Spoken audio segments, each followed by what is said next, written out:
dreaded flag, a vengeful sea. Be careful what you say. There's always someone listening. The Dutchman tossed on the sea. I swore and the devil heard me. Now we're doomed to sail the 7 seas for eternity. So yo-ho, let the ocean winds blow. The line forever we must tow. We sail through them, cursed and condemned. Yo-ho, let the ocean winds blow. A sinister grin across his face said, you'll be doomed to this place. The devil heard my oath, shame of my boast. Oh, a ghostly ship from the depths, freedom from fear is the only gift of death. Yo-ho, let the ocean winds blow. The line forever we must tow. We sail through them, cursed and condemned. Yo-ho, let the ocean winds blow. If you cast your eyes, you'll join us like those before. We're an omen of the ocean night. When you see the flying Dutchman, it's too late for your soul. To the waters we gave now our breath. Yo-ho, let the ocean winds blow. The line forever we must tow. We sail through them, cursed and condemned. Yo-ho, let the ocean winds blow. Yo-ho, let the ocean winds blow. The line forever we must tow. We sail through them, cursed and condemned. Yo-ho, let the ocean wind blow.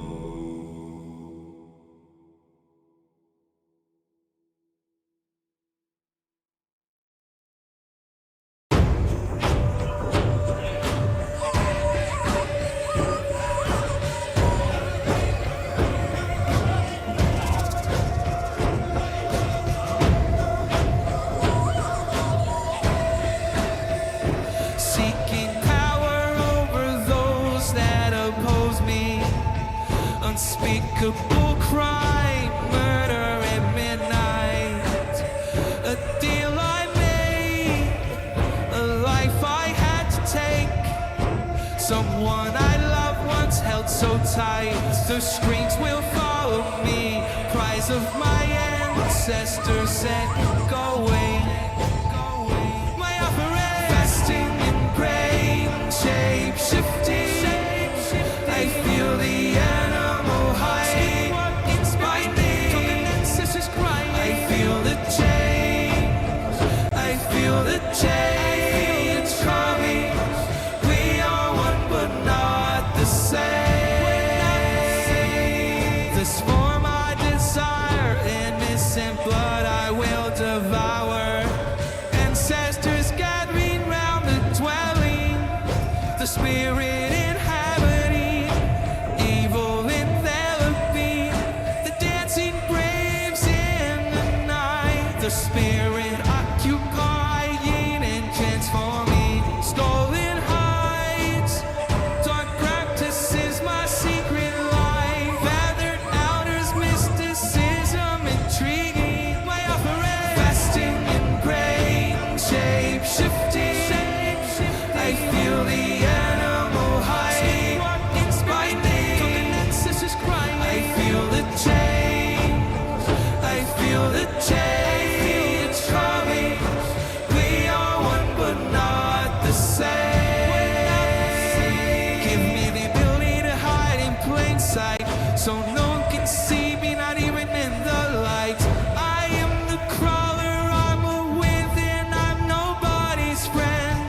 this initiation. It's all part of the dark creation. My desires performing incantations. I walk in disguise. If I catch you, it's your demise. Shamanism, my religion, summoning spirits, manifesting myself and changing my flesh. A nightmare to behold. I'ma make you part of the fold.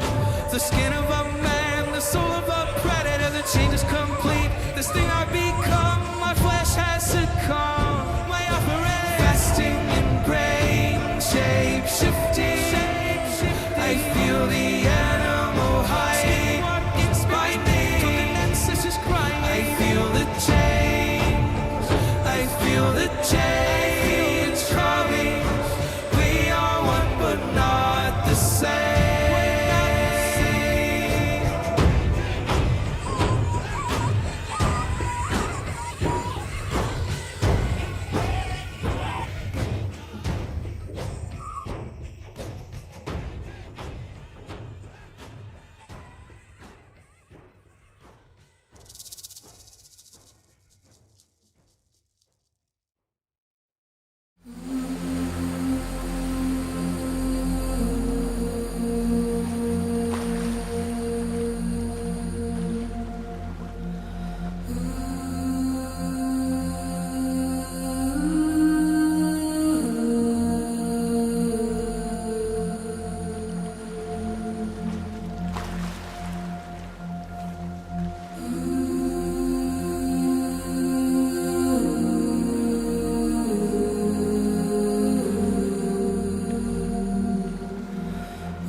Sirens of the Caspian Sea,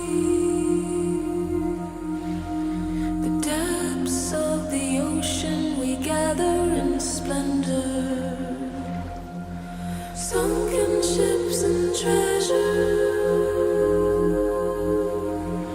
luring sailors with our songs, hypnotic hymns, promises of bliss, whirling and twirling.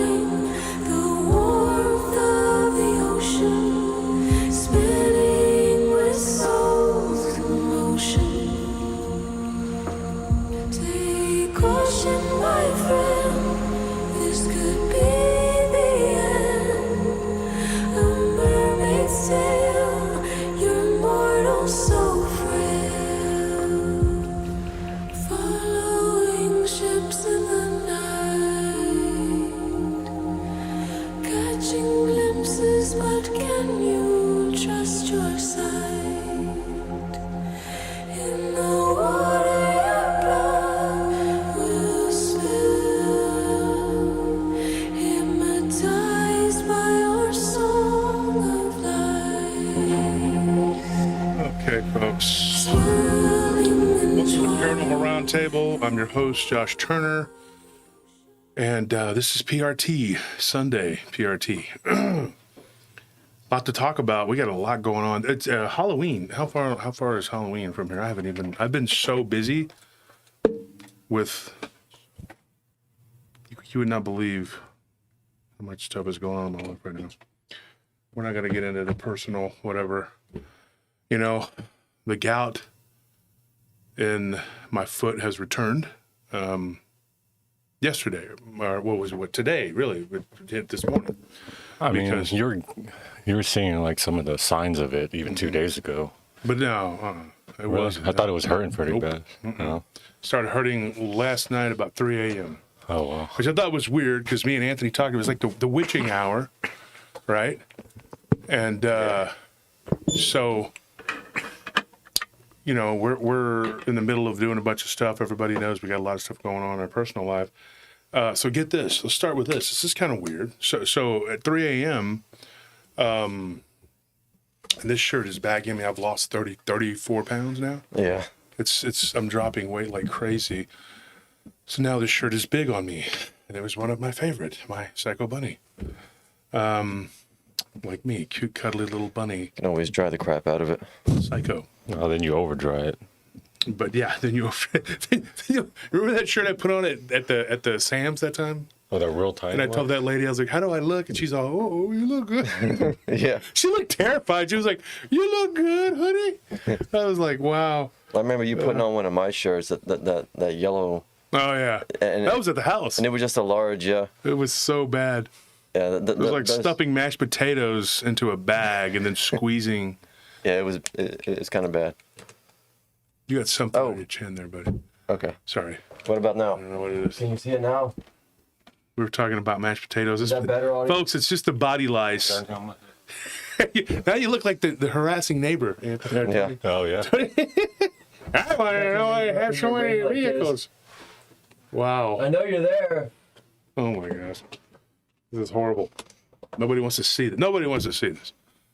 So, anyways, we're just real. We just do, we do real stuff. This is not a fake show. We just, I mean, we don't come out and shoot off by the hip, but yeah, a lot of times we do. But we have stories that are planned for the show, people who've given us their encounters, stuff like that. And we got to honor that, You sent me a story and it was good, I'm not going to use it. I'm just going to use somebody else's to make you mad. I'm talking to you. In particular. You got to realize there's a lot of people that are like, you're doing this on purpose. I'm like, no, I'm not. But now that you've flipped out about it, I know What is that? it's probably a good idea that I don't tell. their What is story. that Boardwalk Empire scene where Jimmy's about to shoot that guy? He was like, well, I wasn't, but you kind of talked me into it. Oh yeah, the guy's like talking a bunch of crap, Yeah.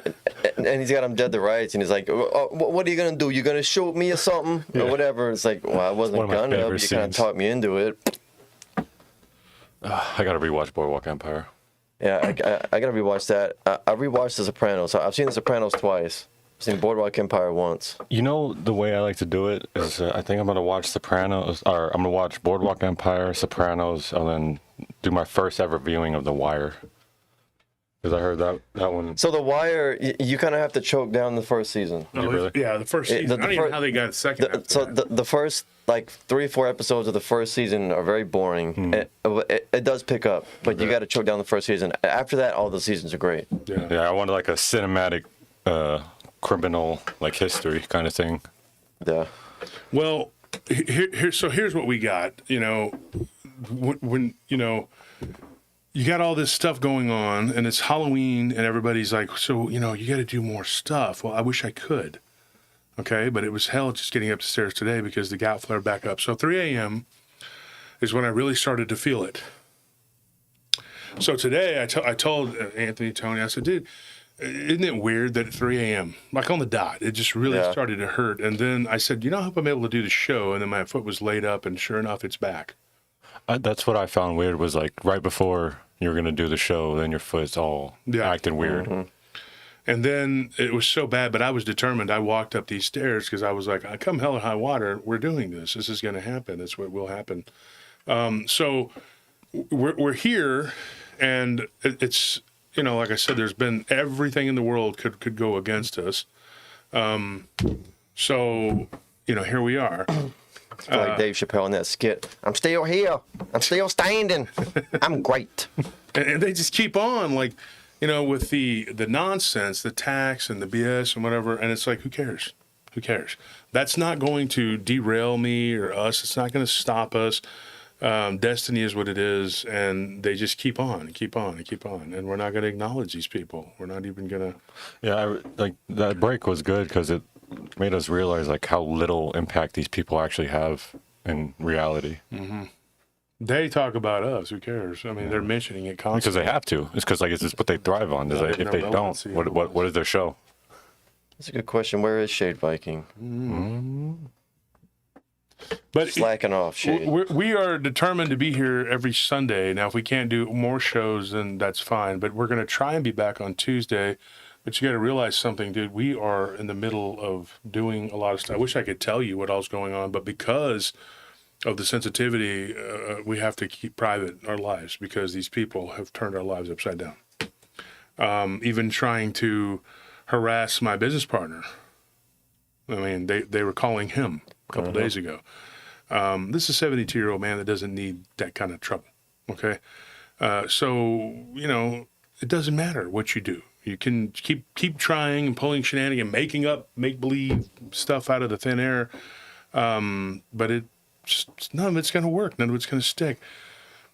What we do here at PRT is give you what we can, as far as we know. What we know, we give it to you. That's it. That's all we can do. So it's Halloween time, right? That's the spooky season. Everybody's like, well, what's going on? You got to come up with something really good. So I called up everybody I could, and I said, tell me some stories. 5 minutes in, you next? And I hung up. Yeah, auditions. This aggravated a few people. I don't know why, because I was like, you suck. Get off my phone. They're like, all the things they say about you are true. F you, whoop. They literally talked just like that. And they didn't say, they just said F How you. ungrateful. You presented this opportunity to them. Well, it's because you called them and asked them for stories while they were cleaning their room. Yeah. And they told you, Don't call me like when I'm cleaning my room. That was that was where I screwed up right there. You know, I was like, Fontaine, hey. He's like, I told you like to call you like Tim. You're just like my mom. I told you when the vacuum is rocking, don't come and knocking. I said, oh, sorry, I didn't realize. But so we have gotten some things done in our lives. We have a busy week ahead of us. So can you please give us some prayers that we can get through this really trying time that we're in? I have been forbidden to talk about everything, so I can't divulge what all is going on, but suffice it to say, it's a lot. It would be a lot for one person to undertake, but it would be for all of us to undertake, but for one person, it's really, it's a burden. So I'm thankful that I have these guys, my brother, my best friends, and my wife. I can say this, we have some people who've really helped us, who've stepped up and really helped us. I wish I could tell you what's going on. Donations are appreciated, whatever. You don't have to donate, but we appreciate it. What else? The Patreon, join the Patreon. We're trying to get the numbers up before we get started here. The Patreon is a good way to support the show. We got 10, 20, 30, 40, and $50 tiers. If we are behind on the Patreon, give us some time, because right now we are scattered across Central Texas. Okay. Yeah, we're all over the place. We have stuff in storage, and we have stuff, just I can't talk too much about it, but we have stuff at your house. We're scattered. We're living in your walls. We're living under your floorboards too. We're everywhere. Yeah, and actually, all the time. Unfortunately, some of our jewelry got packed away, so I don't have my bling on me today. But that's fine. I said, man, what am I going to do? I had to pawn it, folks. I was doing so bad, I just said, look, I need a new mattress. Okay? I had to pawn it. We traded it for some shiny beads. Whomp 'em. So, so anyways, that's what's going on in our lives. And I'm going to be real honest. It's been very trying. I think this past week was one of the toughest weeks, even with the gout sort of subsiding. Talked to some more people about this, and it turns out one of my friends, I didn't know he had it, Phil Balcar, who's a good friend of ours, takes care of our cell phone stuff. Well, he had a gout flare up like 2 weeks ago. He's a skinny guy. Yeah. They say, well, lose weight. Well, I've lost weight, but this dude's really skinny. And I know several beanpole people who have it too, and I'm like, well, they got it. It's starting to scare me because I love red meat. Yeah, well, it's not just red meat, because I don't eat a lot of red meat. But I do. You're not supposed to eat tuna. Very limited salmon. You can't eat trout. I love trout, tuna. Basically anything good. Well, yeah, it's like anything good, and then you can't eat asparagus. They said you're not supposed to eat tomatoes. You're not supposed to eat kale. You're not supposed to eat spinach. I'm like, dude, those are like the best vegetables. Like, all what your are you? Favorites. And so I ate a lot of that stuff. And so the doctor's like, don't do it. And he said, well, don't eat bread and pasta. Like, I don't eat bread and pasta. That's like not my diet. I just don't. That's not my thing, man. Tanya says, I doubt it's from meat. I don't think it is either. I mean, stress is a big one, because the cortisol, it causes the body to hang on. And then it also hangs on to uric acid. So you don't want that. You want to get rid of that. You want to expel it. So alkaline water is very important. So you just got to drink lots of water. And I just continue to drop weight, which is cool, because I had lost 130 something pounds before, and so it's losing weight's not, and I gained about 50 of that back. but I'm on the road to just losing that again, and maybe even more than that because I've slimmed down like a lot. This shirt, I'm like a kid in this shirt now. I'm like, whoa, hey guys. So it's going to be healthier in the end. It will be healthier, and we'll have a better place. I just want to say this: today, Truffles walked on grass. And for the first time since he was a little piglet. He was a piglet, so today was a momentous, and he was just eating it. Yeah. He just is like, oh, a whole yard full of food, and he just ate. Yeah. In fact, he got so excited. It's just like, so we're gonna take some videos of him doing that, and so you can check him out, whatever. I will say this: our sub count is way down. Like our new sub count is way down. And I'll be real honest too, folks. We have a couple gnats going on in here because we hadn't been here. So Kim, if you're out there listening, I'm sure you are. Kim was in here and he left powdered donuts and, I don't know what else. Cakes. I thought it was cocaine, but it turned out it was just donut because I saw the donuts or whatever. So don't get excited. Those powdered donuts are probably worse for you than cocaine. I was like, he goes, oh, I didn't leave any. He's very specific. I said, did you leave like cake or anything? He's like, no.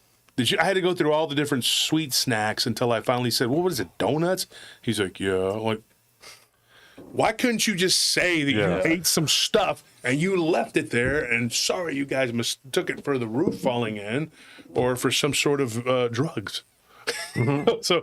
So he had that going on, and then him and my brother threw drink soda cans, and then gnats came. So if we have some gnats going on, sorry, there's a couple of them in here. We've gotten rid of most of them. We did a really deep cleanse. I saw the toilet water was blue. That's cool. We did a gnat genocide. Mm-hmm. Yeah, so we got rid of them. But so if that happens and a gnat lands on me, just got to deal with it. We're not going to acknowledge it. It's just going to be crawling all over our face. Like Our eyes. Our eyeballs. That's how it goes, man. You just pretend. Ads back in the day. Yeah. What was it, Sarah McLaughlin or did she do? Did she do the animal? Dogs. The dogs. Yeah. So In the arms of an angel. you should do that for everything. Yeah. Somebody doesn't want to leave you $5, just play it. They just get real sad, forlorn look on your face. Very crestfallen, I'm always crestfallen when you don't give me money. Come on now. You know how I beg. And so you're sitting there, and if one lands on you, just do the quick with your tongue. Yeah. Because we're reptilian shapeshifters. Yeah.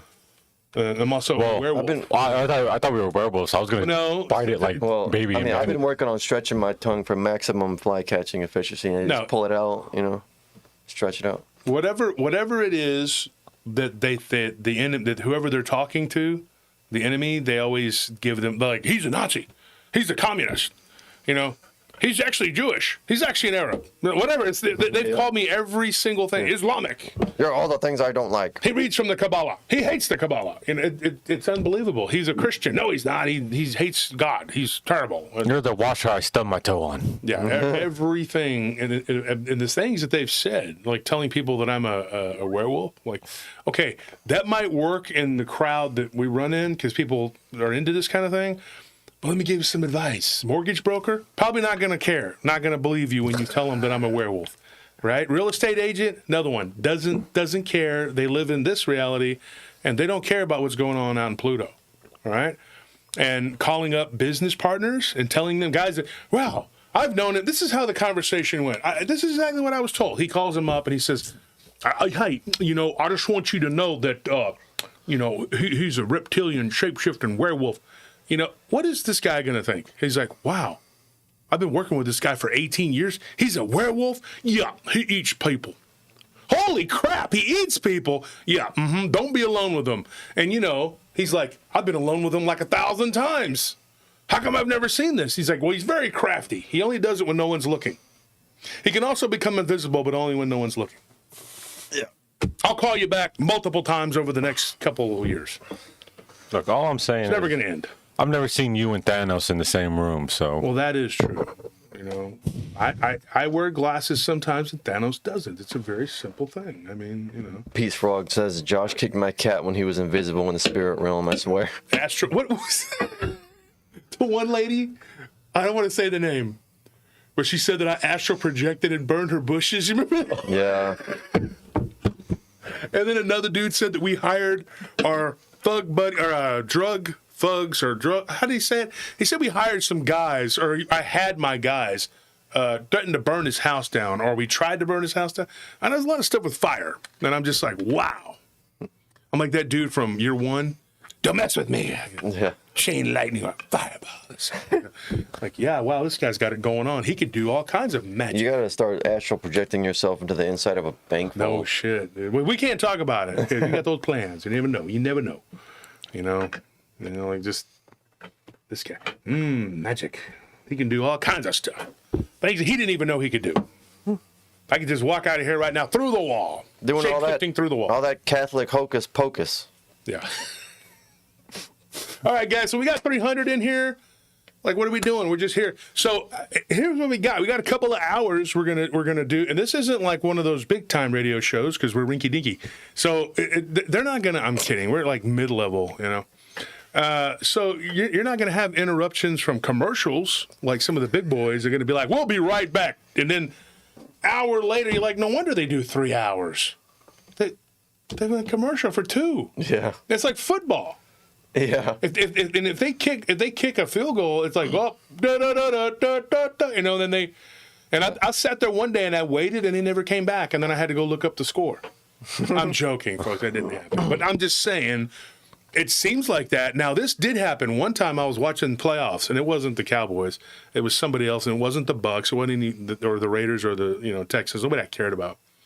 And I was watching. I think it was Kansas City. I think I was rooting for them too. Oh, it was. It was year before last. Mm-hmm. And I'll never forget. They went to commercial break for so long, I went to sleep. It was KC and the Bills. And my friend who lives up in upstate New York, he called me and he's like, "Are you checking this out?" And I was like, "Oh, yeah, sure." And the game is like almost over. And I'm like, "Dude, where did the fourth quarter go? I didn't even, what the hell just happened?" And my wife comes back in the room and she's like, "Yeah, you've been sleeping for like an hour." And I'm like, "What?"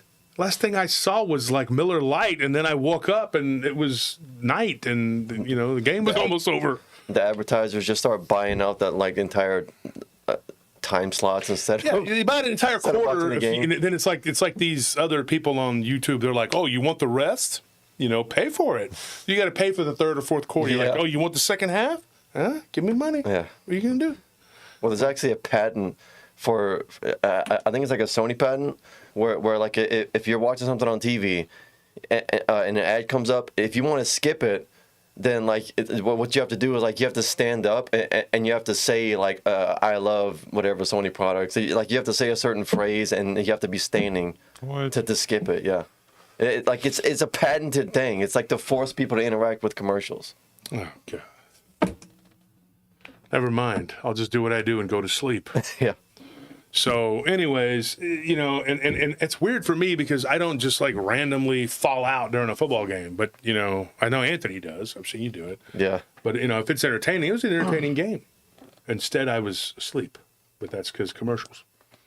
So we don't have that. So we got 2 hours, folks. 2 hours to do what we got to do and to bring you these stories. Now, here's don't forget, after this tonight, I myself will be on with Jason Bland on Paranormal Soup. Do you want to put the link on that? So it's kind of like I'm going to do the show here. Jason's here in the chat with us, by the way. So, yeah, and then I'm just going to go to Jason's channel, and we're going to just take the party over there, and you guys show up, and we'll just keep entertaining you over there. Jason is one of my favorite hosts.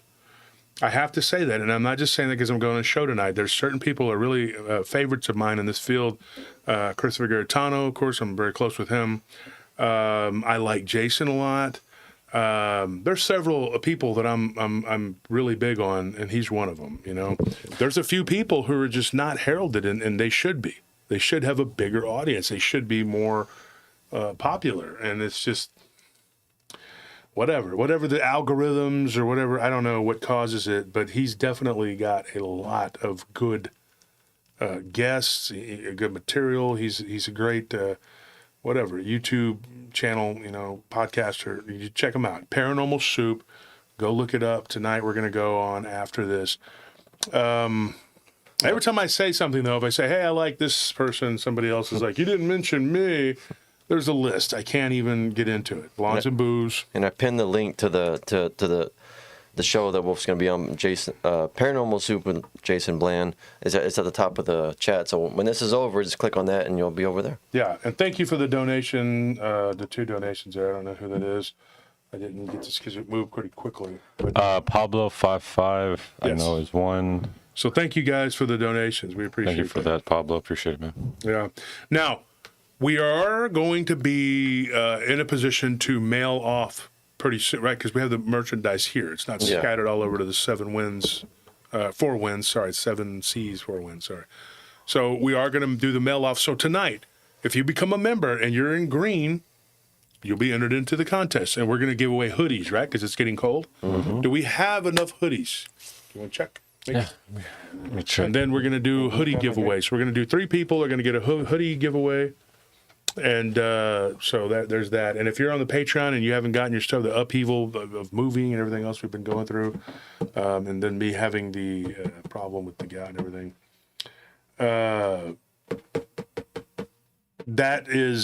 it hindered us from being able to do what we want to do. But that's not going to be an issue now. We're going to be, things are going to stabilize, hopefully. So fingers crossed and pray to God in the name of Christ. So here's what we got going on. So this is the first one I want to talk about. This encounter, or in a series of encounters, is really weird.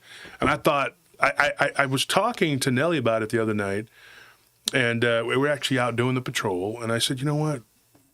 I need to tell those stories. It's Halloween, and it's really weird. Okay, so one night we recorded with my cousin, and he taught. It's an old episode, Reservation Horror Stories, and so he came on, and a little bit of what he talked about on the was it the Wind River Reservation, and it was not the Arapaho, was it the Shawnee? No, I'm sorry. That's not it. So he talked about spending time with the Arapaho. Shoshone. Yeah, Shoshone. The Shoshone. My bad. Apologies to the Shoshone Nation. I do have friends from there. Excuse me. I just, whatever. Got a lot going on. So the Shoshone people, they had this clown that people would see. And they would see it at the casino. People would see it around the reservation, and it would appear. So when that happened, I got hit with a flurry of reports, like maybe, not like a whole bunch, but what was it, maybe 4 or 5? Mm-hmm. And most of them were just kind of like, innocuous. Maybe it could be explained, somebody in a parking garage, and I thought, well, maybe they do those prank videos. But this one, okay, so a friend of ours who got us onto the campus of a very large computer company to do an investigation on reptilians and werewolves, because the people during the pandemic had been seeing them. Now, he went to work at another building, another high-profile building, and I'm not going to say the name of it, but I'll give you a hint. If you figure it out, it's on you. They are big in the stock market, okay? Like, you'll hear the name if it has to do, like, with, So anyway, he was working for that particular company, and hold on one second. Is there a way to mute this just 1 second? Yeah, hang on. Give me 1 second, folks. I got a little something going on my computer screen here. The computer didn't want to work today, too. That's another thing.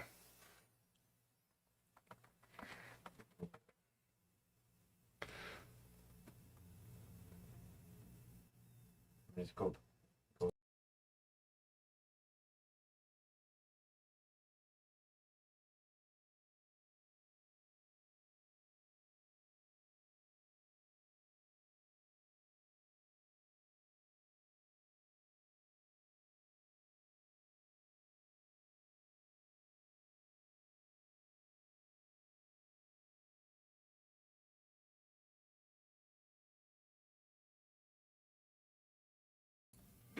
Sorry about that, folks. So what ended up happening, he goes to work at another company. And now this was right after I guess it was probably after the pandemic, right? Whenever he had left that particular. So we have a few contacts who have managed to get us onto their campuses and do a little investigating, which is cool.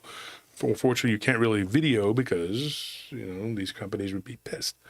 So what ended up happening, we talked to him. Now, he himself personally did not witness this because he only worked there for 6 months and then he went to work in a building downtown.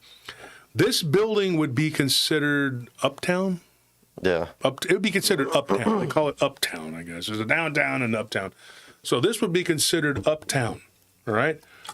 So, yeah, if you hear a zap zap, that is us eliminating the menace of the gnats. Or committing murder. There shouldn't on be insects. too many. Don't say that. There shouldn't be too many, but there are a couple annoying little. Yeah, they're hitting me in the face. Yeah. So we don't want that. So anyway, that's what that is. So we had to get rid of them. We did clean big time in here, but You've seen a bug's life. This is a bug's death. I can't believe Kiem and my brother managed to do what they did. This place was a disaster. Yeah, it was. Because we weren't up here for a month. Gross. I was not up here. So you got to realize we come in and we're like, oh. I thought it was a frat house. No offense to fraternities, but that's, college age guys, they don't care. And I was the same way, but I mean, not now. So anyway, he's working in this building and he told me, he says, hey man, if you want some scary material for your show, he's like, talk to Joe. No, it was Gary. He said, there's a guy named Gary, right? So I get in touch with Gary. We'll call him Gary R. Because I do not have, because he still works there. And then a guy named Joseph, we call him JW. And so I got in touch with Gary and I said, hey man, T, we'll call him T, gave me your information and said to call you. And he goes, yeah. I said, are you willing to talk about what happened? He says, well, there was a couple things that happened to me. He goes, but my former co-worker and his ex-girlfriend, who is now his ex-girlfriend, had some really scary things happen too. So you might want to, get with them because theirs it was a little more intense. He goes, I only worked there for 6 months. Is all I could take. So here's what happened. He started working there in 2019. Then in 2020, when the pandemic hit, he had quit. He came back, okay, because his first time there was 2 months, and then that particular company moved him to another site. So he didn't have anything that happened there. But in 2020, he returned along with a guy that used to work there. And he had never met this guy, but the guy said, yeah, I worked there for 3 years prior to, and then I left, and now we're back because they beefed up security. Now, during the pandemic, the first thing they did, they only had one guard because everybody's like, oh, well, nothing's happening. So we just have one guard, and we went through it too. And then theft and vandalism and everything you can imagine. And then they're like, oh my gosh, people are acting a fool. Yeah. Don't they know they're going to die if they go out after 8 o'clock? This is horrible. Get some people over here now before everybody dies and steals our stuff and becomes zombies. And so we had people, I kept telling them, they didn't listen, the clients. I said, look, you need to have some, because people are going to be, there's nothing going on. There's hardly even any cops out. So they're going to go out and they're going to do crazy stuff. And they did. But before that happened, Joseph, the guy that Gary had worked with, let's start with him. And that's not the first person I interviewed, but we'll start with him. So JW is a tall, very tall. He's 6'6", and he's a lanky dude. But he's a kickboxer. He's a pretty tough guy. And I saw a video of him doing. I wouldn't challenge him. If he's a pretty tough dude. I mean, unless you're just wanting to fight somebody, it would be ridiculous. So if he asks you to leave the property and you're a normal human being, you probably should. Yeah. And so they were like, well, we got this guy here. We're just going to have him by himself. And then there was vandalism outside because he was inside dealing with stuff. He said that there was about 3 months before they got the other. They brought the other guard. There was a guard that used to walk around, and then there was a guy that sat in the reception area. He said, and then they would trade off going around downstairs and taking the golf cart, right? So I know how that goes. And then there's always somebody who's going to be like, I'm not doing that. I'm just going to sit here on my ass. That's my job. I'm not doing that. And then you deal with some jerk, that doesn't want to work. So he said that finally they got a third guard. So they had a guy who was really cool. He just wanted to be outside. So he just said, you know what? It's spring. I don't care. I'm just going to be outside. So he was outside on the golf cart. He goes, my job was to rove around the building. He goes, I like to walk. And every now and then I'd go outside and talk to the guard out there. Or I'd go downstairs and talk to the reception guy. The reception guy didn't want to have to do a whole lot but sit there and answer the phones and be there. And so it worked out, right? He said that at one point, he went downstairs into the reception area, and this is how it started. He said the guard wasn't there, right? Now, he had said that he had worked there for years before, but his job was to patrol the parking garage. He said he rarely went inside, but now he was in the building. And there were stories, there were rumors of something weird in the building. And he told me, he's like, I didn't believe it. I did not believe this crap. He goes, and that's how I met my girlfriend. She worked at the building with me. She was one of the guards that worked 2 days a week. She was a part-timer for the guy that worked downstairs, and I don't know his name. And he said that whenever she was there, they hit it off, and they became, amorous relationship developed or whatever. Management didn't care until they came back from the pandemic, and everybody started coming back, and then they started following rules again. You know how it goes. And they're like, oh, you two shouldn't be dating, whatever. But so JW said, okay, that the first thing that happened to him was he went downstairs one night, and he goes, and the reception guy was gone. He was always there like clockwork. He was about 20 years older than him. JW said, I was 36 at the time. The guy downstairs was literally 57. So he's like 21 years old or whatever. He's an older dude, and he enjoyed just sitting there, watching his little screen, whatever. And he goes, was ever late. He was very punctual. He was always on time. And he would always bring his lunch or whatever when the other guy would go take off to go get food, which all they had is fast food during the pandemic. He was like, no, thank you. My wife brought my food. So he was a very straight edge guy. And he wasn't downstairs. And so he said, okay, no big deal. He's probably in the restroom. So he messages the guy or radios the guy. No answer. Another 30 minutes goes by. He goes, well, he's got to be somewhere. So he goes back up to do his rounds. He comes back down. The guy's still not there. Then he decides to call the guy. He's like, I got his cell number. The guy's wife answers the phone. And she told him this. She said, he will not be returning to that building.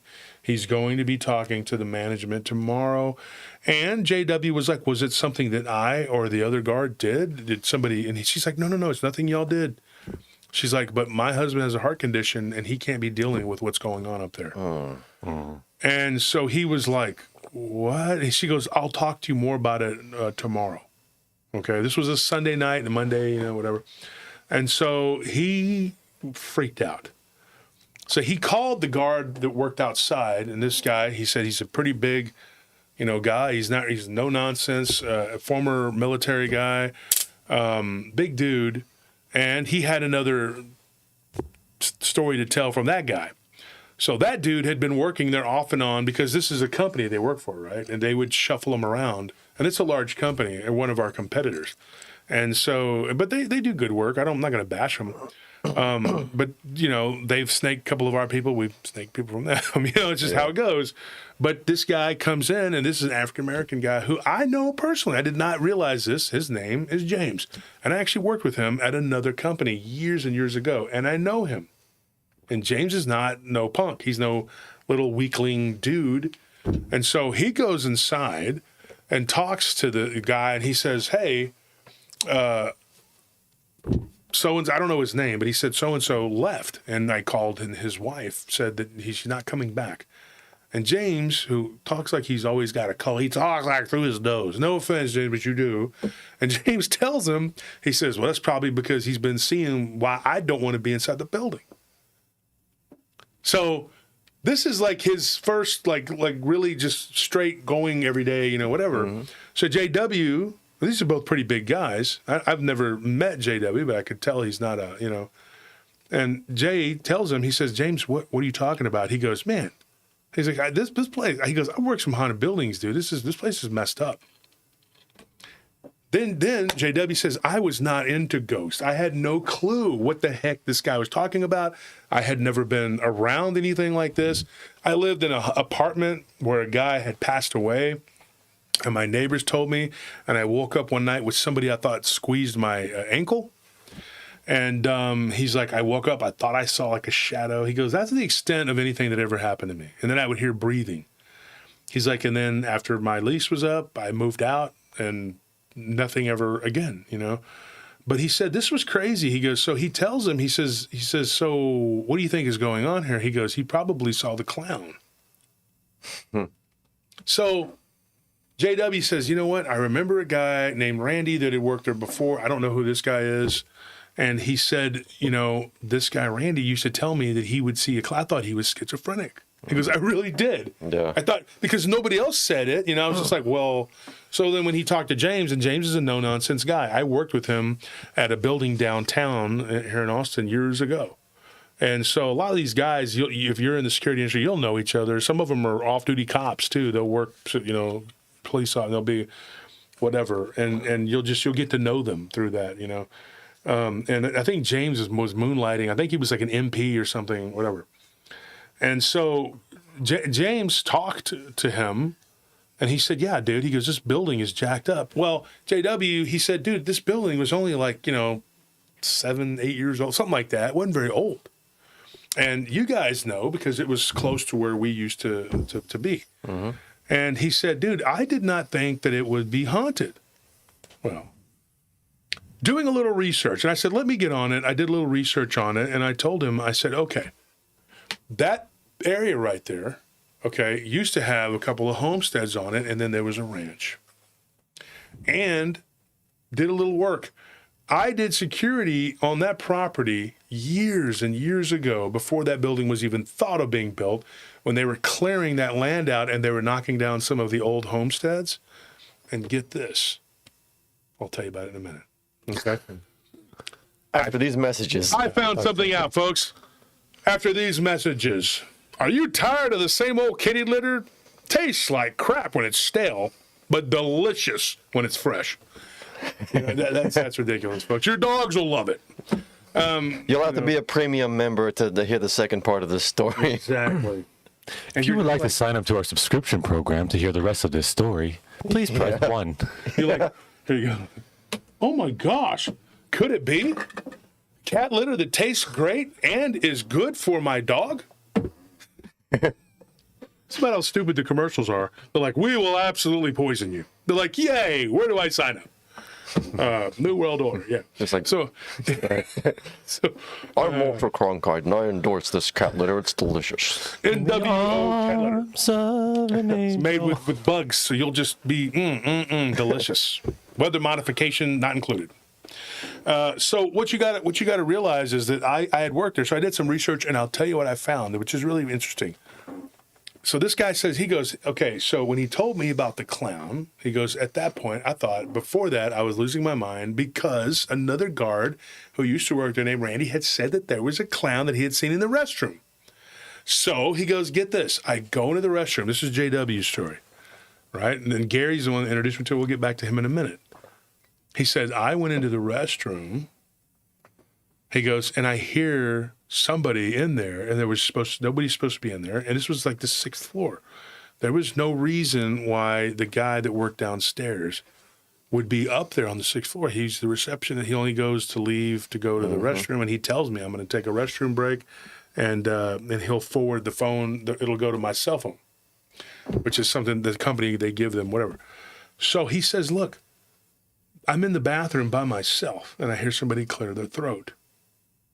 And he said that he looked down, and this is going to sound completely, Anthony's already smiling because he's heard this, but he had these big, blue, floppy-looking shoes. And he looks down, and he's like, what the hell is that? Like who is going to wear shoes that look like that, like these big clown shoes? Yeah. And he was just like, maybe I'm tripping. So he just walked out of there, real quick. In all fairness, there's some Air Jordans that people wear that look like clown shoes. So he turned around. He says, dude, I have to do my job. And, he goes, I don't want to be a, scaredy cat, whatever. So he walked back in there. Yeah, you got to do your job. And he goes back in there, and he looks down, and there's nothing there. And then he goes and he opens each stall, and there's nothing there. He goes, and I was sort of relieved, but then I realized, like, if there's nothing there, then what the hell did I see? Yeah. So then you have to come to the realization that something is afoot. No pun intended. Just kidding, bro. Seriously, dude, you have to evil afoot. evil. So you got to come to the realization that something is going on. So he says there's nobody there. There's nothing under the stall. He goes, I looked everywhere. There was nobody. I was right outside the door and I walked right back in. So he said there has to be a logical explanation. But that was all that had happened to him up until the point where this dude tells him. It gets really weird. So then JW, he starts dating this girl, okay, and they get into a relationship, whatever, and they're together for, up until recently, they were together. Couldn't get a hold of her. She declined to talk to us, whatever. Fine, be that way, we don't care. So, but one of the things that happened to her when she was working the downstairs reception area, one time the elevator door opened, and she's like, and I'm looking down at my phone, and she goes, and I look up, and I see this, what looks like a big, froed out, red hair, weird-looking head. Mm-hmm. And she goes, and I didn't even really get a good look at the body. I just saw the head, and the elevator door was, like, closed. And she was like, what the hell was that? But then she started having, like, visions of this. So she was at a celebration, a get-together or whatever, it was a baby shower, and she started feeling dizzy, and she went into her car, and she's like, and I'm sitting there trying to get the key in or whatever, and she said that I couldn't get the car started. I was so flustered and I felt dizzy, so I almost went back in and told my sister-in-law, this is what JW told me, that she was like wanting to go back in and tell her, hey, I'm not feeling good. I think I'm going to pass out. I feel faint. So what ended up happening, she ended up falling asleep in the car, like just passed out, whatever. She wakes up in the car, and the first thing she sees is she adjusts her mirror, and she was like, how long was I out? She had been out for 40 minutes. Jeez. For 40 minutes. Now, she's hypoglycemic, like seriously hypoglycemic, but she had eaten some cake, and so she was like, what's wrong? This isn't correct. And she looks, and she sees something standing or sitting behind her, and it looks like a clown. She's like, red nose, everything, like a clown would be behind you. And she's like, what in the hell am I looking at? And so she's like sitting there looking at this entity or whatever it is. And then it's like, boom, it's gone. But then she had these nightmares where this clown type being was chasing her. But she's like, it wasn't a goofy looking clown. Like it was a clown face. Like it was painted a certain way, but the eyes were painted black, and they kind of went like the eyes were painted further out. And she said it was really disturbing, like this really pale white face with these blacked out eyes. And she said that it had these really big teeth, and at one point it cornered her, and she looked down, and the legs, get this, were dog-like, but they were still human, right? There was no fur or anything like that. And there was like this snout that was like kind of shaking, vibrating, and coming out of it. And she was sitting there, and she's like, literally, I'm in this dream. And she goes, and I, not to get graphic, but she urinated herself. This is what JW said. But here's what I said about confirmation for this. I don't believe he's making this up, and I don't think Gary is either. Okay? Because I personally know James. I haven't talked to him in years. But I did reach out to him. To this point, I have not gotten a response. I don't know, because I think he's still lifer in the military, whatever. But these two, and I reached out to the former girlfriend, and she just messaged me back and said, whatever JW tells you, she's like, believe it, because it was crazy. She's like, but I don't wish to talk about it. And she was polite, but she didn't want to talk about it. So you have to respect that, all right? So I said, okay, thank you for the confirmation, though. I'm going to move on with my investigation. So anyways, so talking to this guy, and he says that this is what she did. She said that happened to her. She wakes up, and she was so frightened by what had happened. She actually did urinate a little bit, And she's like, he goes, I lived with her, She was not a bed, she was not peeing on the bed. It was nothing weird like that. So something must have really frightened her. And then he said one day we were sitting in the living room, one of the living areas that we were living in, and we had a roommate. And he said it was a nice 4-bedroom house. They're renting it with another couple.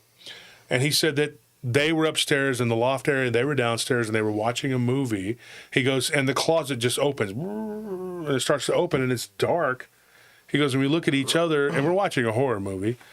And he said at that point, we just started thinking, because nothing was happening at our house, but now it was happening at our house. And he said, maybe we should stop not watching horror movies. Let's do something else. Let's play Yahtzee, whatever.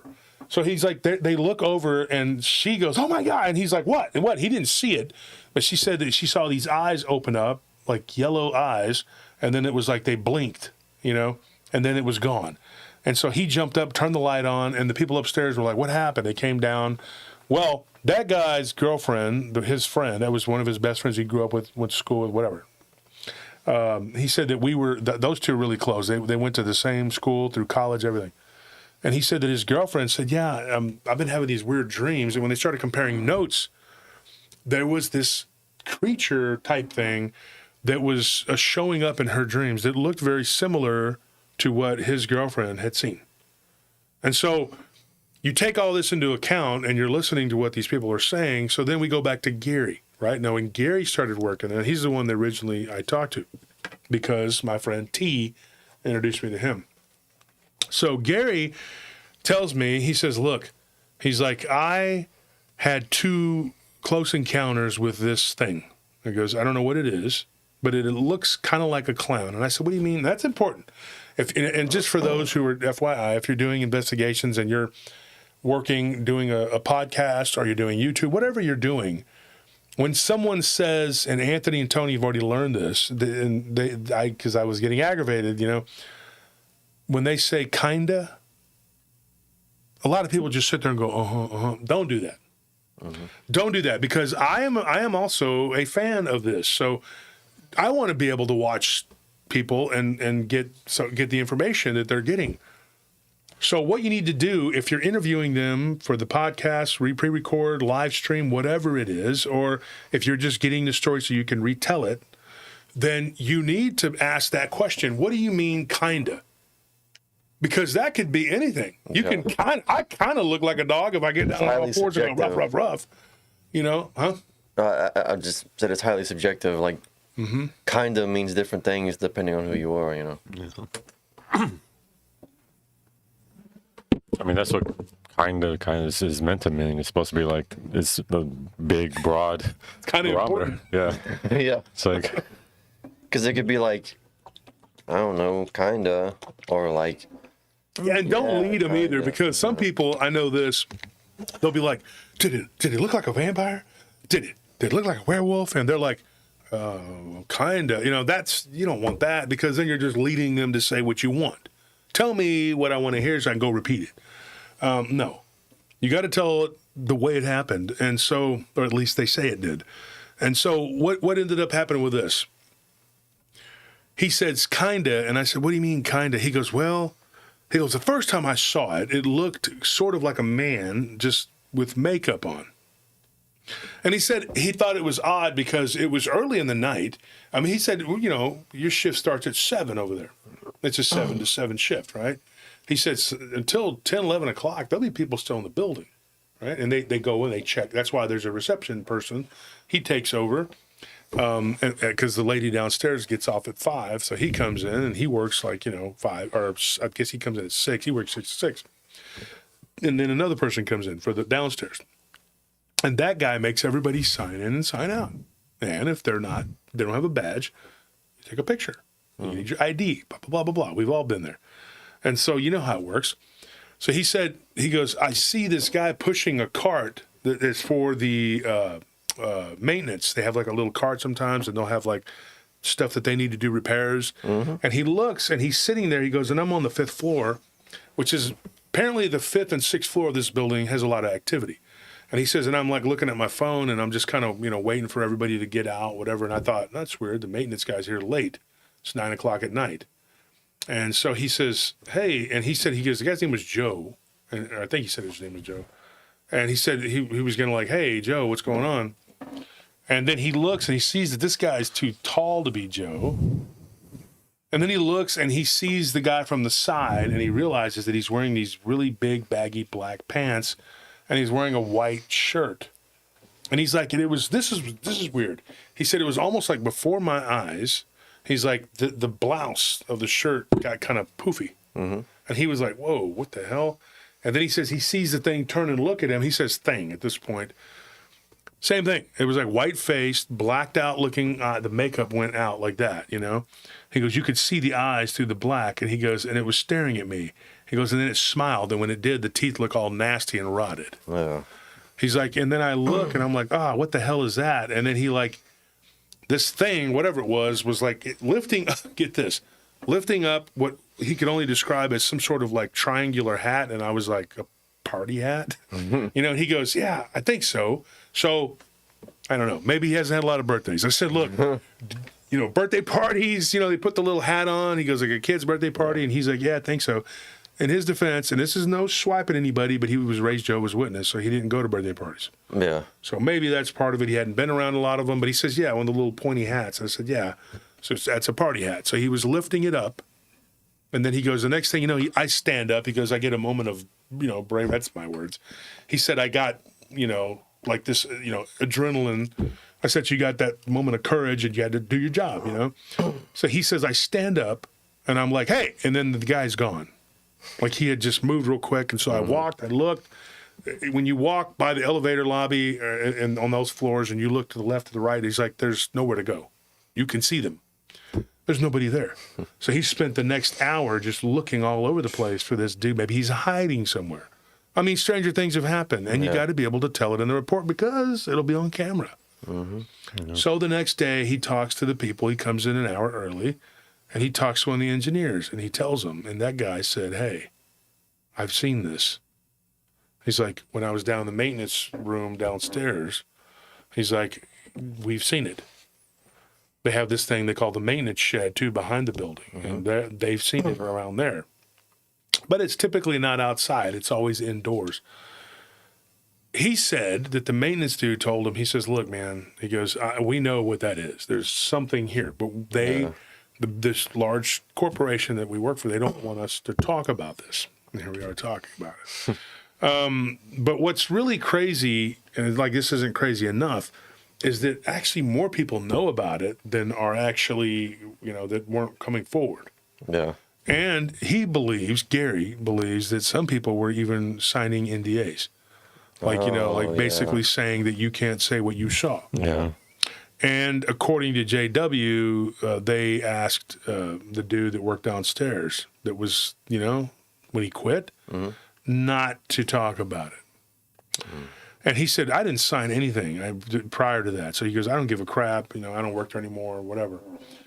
So, you know, after that guy complained, though, then they tried to get him to sign an NDA, and then they were going to pay him. That's what he said. I don't know if that's true. Here's what I believe about the situation. I think that there was something there, and I can almost verify that there was something there. Okay? And I'll tell you where I come in. But I'll tell you, there's a history why this thing is not an accident. You know, right? It just didn't pop up out of nowhere. It didn't just come from, you know, Plant 9 or whatever, you know, just show up, you know. No. This guy, Gary, okay, he had another encounter with it. He said late at night, it was storming really bad.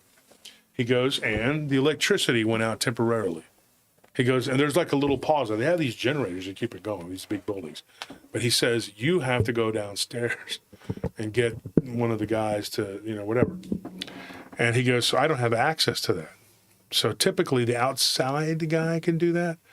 But he goes, at that point, they had cut it back down to 2 guards. And so they were trying to save money during the pandemic. And he said that the lights went out, a very vicious storm. And he said when that happened, he goes, I am walking on the 5th floor, once again, on the 5th floor. It's always those 2 floors in particular. And he says, I see this thing at the end of the hallway. And this time it looked just like a big goofy clown. It had the red nose, had big floppy shoes, the blue shoes. He said it had these weird looking pants with suspenders, and it looked just like a clown. And he was like, and then it didn't take off running toward him. It just stood there. And it wasn't staring at him. It was like looking down, and he saw the little hat. And he said it was just staring at the ground. And then he said it looked up, and he shined his flashlight because there was no electricity, right? So he had radioed to the guy downstairs, and he's like, wait a minute, we don't have another guy. So he's like, this is only the second night Well, now it's my job to go down there. I got to go all the way down the stairwell. He says, and I shine my light on this being, and you could see right through it. He's like, I could see the wall behind this guy. You know, like the cubicles and then the wall. He's like, what in the hell am I looking at? And he said that this thing just kind of nonchalantly turned and walked away. And he said it would have looked funny and goofy if it wasn't so terrifying. And he goes, dude, I got so freaked out. He goes, I felt like I was going to faint. He's like, and he goes, I hadn't eaten and I was kind of cranky. So I just said, you know what? I'm going to go downstairs and eat my lunch. So he took off to the stairwell and he ran down the stairwell. So that was what happened to Gary. Now, here's what happened to JW. He had another encounter with this thing. Now, he admitted to me. He says, hey, man, if I ever wanted a job, you'd give me one. I said, sure. It seems like you're a pretty well put together guy. He goes, well, I fell asleep. And I'm like, never mind. You're already fired. But anyway, he told me, he goes, okay, so I was downstairs having to run the golf cart. He's like, and I had done that position before. He goes, so I had a little spot that I would go and I would watch TV or my phone, whatever, and catch up on stuff. And so he goes, I went and I parked it, you know, when there was nothing going on. There was no cars in that garage. I know where this is at. I've been there. And he said, dude, I was there and I was watching and I hear laughing. He's like, and that is the one constant. He goes, when I was working there before, and I always did the downstairs, and I hardly even interacted with the other guards. I would just give them the status. You know how that is. You give them a status, everything's okay. Then you turn in your report, they do their report. That's the best kind of shift. You don't got to deal with people. They're just like, I do my thing, you do yours. They don't have to sit there and babysit each other. Ask you a bunch of questions and stuff, because a lot of times people in security don't trust them. Because they just want to get information from you so they can go and say something about you. And it's just like, I don't want to talk to you, don't talk to me, whatever. That's kind of our policy, and we just try to be as little as possible, right? I tell my people, don't sit there and chit-chat, whatever. So he said that he was literally, you know, on the golf cart, he heard his laughter. And he's like, after seeing what he saw, and then realizing that the guy that used to work there that told him, the first guy, the only guy at that point who had told him something about a clown, he heard the laughter. He goes, holy crap, that could be something. But he had never seen it in the parking garage. Nobody ever saw it in the parking garage. So he says, I get out of the golf cart and I go up the stairwell and I go, you know, he goes, and then I go into the building. He goes, and when I go to the building, I walk to the reception desk, and this is, you know, the girl that I had started dating, but this is before they started really dating. And she asked him, she says, I have a question for you. It's going to sound odd, but is this place haunted? And he goes, I have an answer for you. And it's going to sound odd, but yes. And so he said, that's literally how we said. So they both had a laugh, a nervous laugh, like, you know. He goes, that's when she told him about the elevator door opening. And he said, dude, he's like, okay, so you too. And then she said that the day shift person who never dealt with JW, hardly ever dealt with him, he said the guy would just come in the morning, never talk. He was just like,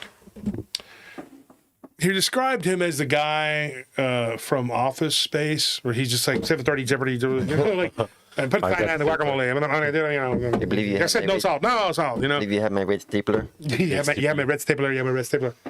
And so he said it was kind of like that guy, you know. Well, I threw it out there and I said, have you seen Office? He says, yeah. I said, he's kind of like that guy. He says, yes, exactly. He's very much like, never talked to this dude, but he took a liking to his girlfriend, and so he was like kind of, you know, like he might have liked her, you know. Mm-hmm.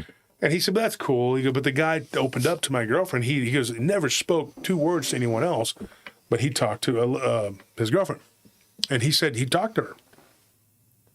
And he told her, she said, have you seen anything weird here? And he goes, you mean the clown? Like he immediately said something about this entity. And he goes, yeah, I've seen it a couple times. He's like, but it's always early in the morning when I first get in, and then during the day it's gone. And so she talked to him, and she said, how long have you been here? And he said a couple years and whatever. According to him, there had been no sightings of this thing during the day. And now these guys all worked at night. They couldn't confirm this. But one thing I did find out, JW said that he was there. There was one other incident that happened to him. And he said he was in the restroom. and he heard somebody open the door and come inside the restroom. And he was like, what the heck? Why? The only people that would be up there was only 2 of the guards at that time, one downstairs, right? And then the receptionist. Mm-hmm. They have their own restrooms. They all just go to the first floor. Why would they be up here on the 6th floor? And so he said, I was on the 6th floor, which is where a lot of the issues were. And for some reason, there was a refrigerator in the break room that would always leak. And another weird thing. Thank you for that donation, Chris. I greatly appreciate that. We all do. But he said that all the glass bottles in the refrigerator exploded one night. And so, like 4 a.m, and he hears this loud pop, pop, pop, pop, pop, and he goes up, finds the problem. When he goes into the break room, he sees kombucha all over the ground. And so they had these free kombuchas that they would stock it with, and these like drinks, I forgot what they're called, like not the 1877s, or the Topo Chicos. And he said, we had all those in there, whatever, and all the glass had popped. So how do you explain that? But the people that were on that floor, they told him, they were like, hey, this has happened before. It's not your fault, and you documented it, and it's not your job to clean it up. But he did. He threw a towel down and did what he could. And so the management was like, hey, whatever. You did your due diligence, whatever. He didn't get in trouble. He wrote it up, incident report. You guys know how it goes. Anytime there's a spill or anything. Thank you, Sugar, for that. We appreciate that. And so you have this weird situation going on, right? He goes into the break room and he hears the loud popping, whatever. And then like a week later, like after the popping noise, he hears like a thud, like a boom, boom, boom, like somebody had fallen or knocked something over on the 6th floor. And he goes, he looks, he doesn't see anything, but the chairs are like tossed all over the place, but just in this one corner. Mm-hmm. In he said it was the southwest corner of the building. They were tossed everywhere. So he took pictures of it and he told them, look, this isn't me. I don't know what this is. And he stayed out of there. But he was in the restroom one night and he hears the door open, and then he hears somebody at the sink like breathing. And you know how people, when they clear their throat, or hacking. Yes. I don't want to get graphic, but he was like spitting in the sink, and he was just like, what in the hell is this guy doing? What is this? This is gross. And he goes, so he's like, I get done, and I could still hear this guy like hacking and coughing, whatever. So I opened the door real fast. He goes, I took like a moment, I braced myself, and I thought, I'm going to see Bozo the Clown standing there. So thank you for that donation. Oh, wow. Thank you so much. So much, Rebecca. So he says that he goes to open the door. He's like, I opened the door, and there's nothing there. No Bozo, no Cookie. Have you ever seen the Bozo show? Y'all are too young. But Cookie was his sidekick. Nobody's there, no clowns. And he says, so I hear it out in the hallway. He goes, so I just run out the hallway. He goes, and I'm not one of those, he's ex-military, but he's like, I'm not one of those like gung-ho badass. I'm going to go out there and fight this thing. Yeah. I'm going to show the world I'm no punk. He's like, I don't care. It's not his personality. It's not his personality. I could tell by talking to the guy. And so he runs out into the hallway. And he goes, he sees something, but it's so quick. It's like a shadow turn and go toward the elevator. And then he runs over the elevator lobby. Then he sees the thing turn the corner on the other side. Then he realizes, okay, it's messing with me. So he just assumed that that's probably what it was. And this part is gonna sound goofy, but I figured I would save this for last because everybody's gonna think it's a big joke, because clowns are funny unless they're John Wayne Gacy. So you're going to be like, oh, you know what? That's so goofy. It's not goofy if it's happening to you. All right. I personally haven't seen any clowns on any job sites and really haven't heard a whole lot other than the stories we've gotten. Like, I don't have guards telling me that they're seeing them, but if they did, I would listen because I don't know. But after hearing all that, now it puts it in perspective and you get a little insight. And he said that he heard this like a honk, like that goofy honk, but it wasn't like a funny thing. When they would hear it, they would be scared because this thing was doing it like pretty regularly. And then he goes, sometimes you'd be on one floor and you could hear it on another floor like it's doing it. And so then he's just like, this is crazy, right? And what am I doing? He's like, I'm losing my freaking mind. So I said, look, you either put me outside in the golf cart, and then they said, no, you got to do the building inside too. And at that point, he says, I quit. And Gary had already quit and worked at another building. Unfortunately, I told Gary, I said, the building you went to work at, did you have anything happen there? And he did, because I worked at that building downtown. And I'll just tell you where that used to be the Bank One building, right? Straight up. That one. And so thank you, Rita. We appreciate that very much. Thank you so much, Rita. But I worked at that building, and it was haunted AF, which means haunted as fun. Haunted, a haunted SF word. Hauntingly good time. Hauntingly good time. People just seeing things floating out the windows and getting shoved and all kinds of antics. It was a good time. A night you can't forget, even if you want to. Especially when somebody's trying to stab you. It turns out this whole time the clown was just like a juggalo tweaking on bathtub. He was up there like, hey, man, what's up with that?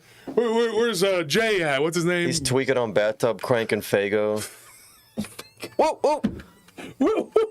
Thank you for the donation. Hey, man, no offense to Joe Breeze. Breezy come at you, man. He's a hardcore juggalo. It's our boy there. We don't want to offend him. But, yeah, because, what's his name? Violent J? Yeah. Yeah, he might get, he's into paranormal too, by the way. I saw a thing about him. Yeah? He had some weird stories. He had some weird stories on somebody's show the other day. I just saw it in passing. I didn't have time to watch, but he was like talking about how, he had some paranormal stuff happen to him. It was pretty creepy.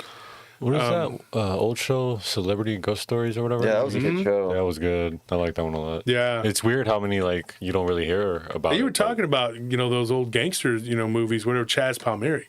Mm-hmm. He was on some. He had two different things happen to him. And then the guy who played Christopher Moltisanti, Michael Imperioli. Yeah. He had a really crazy encounter. Well, actually, a lot of the Soprano guys. You know that? He was at the Driscoll. He had a weird encounter.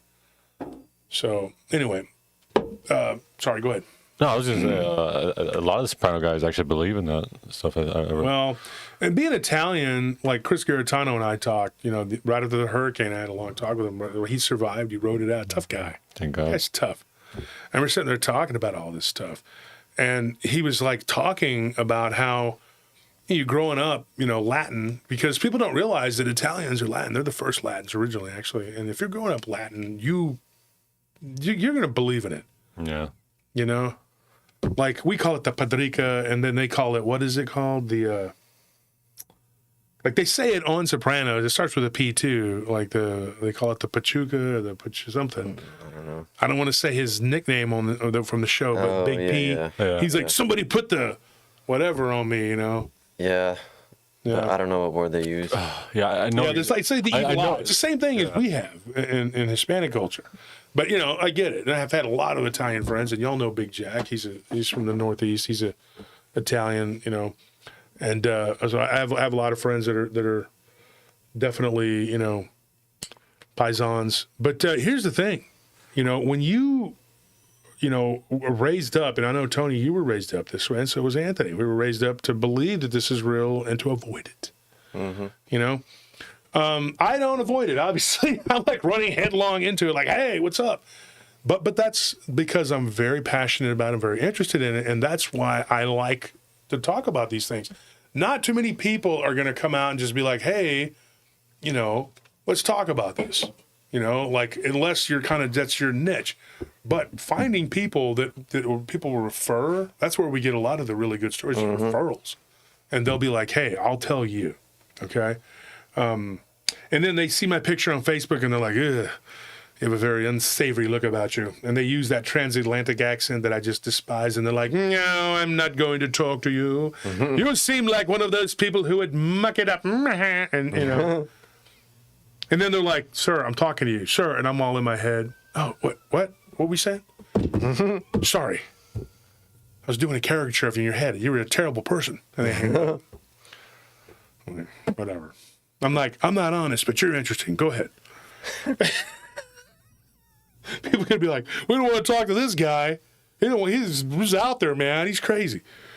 He's crazy, man. He's crazy. So what ended up happening? Now, I'm going to get back to the part where I come in. This is my theory on this, and I'm going to wrap it up with this. I am not going to sit up here and say 100% this is what I think is happening, right? But there used to be a guy that I worked with, and he worked on one side of that property, I worked on the other, and this is long before that building was ever thought of. because before that, it was part of a campus, and y'all know which one it is, okay, that they had a building back there, and they didn't do anything with it. They just let it like fall apart, and but I think because there was stuff happening there, and most of the people that worked there were from India, or they were from, Taiwan, different places like that.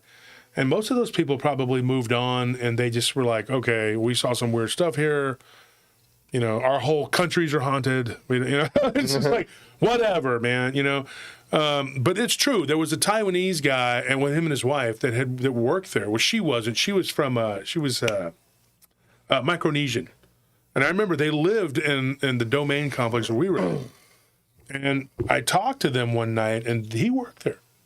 A really nice guy. And then there was the guy from Panama. Remember the Panamanian guy? He was always barbecuing, and a really, really cool dude. And his wife was American, and they were real cool people. And they lived across from us.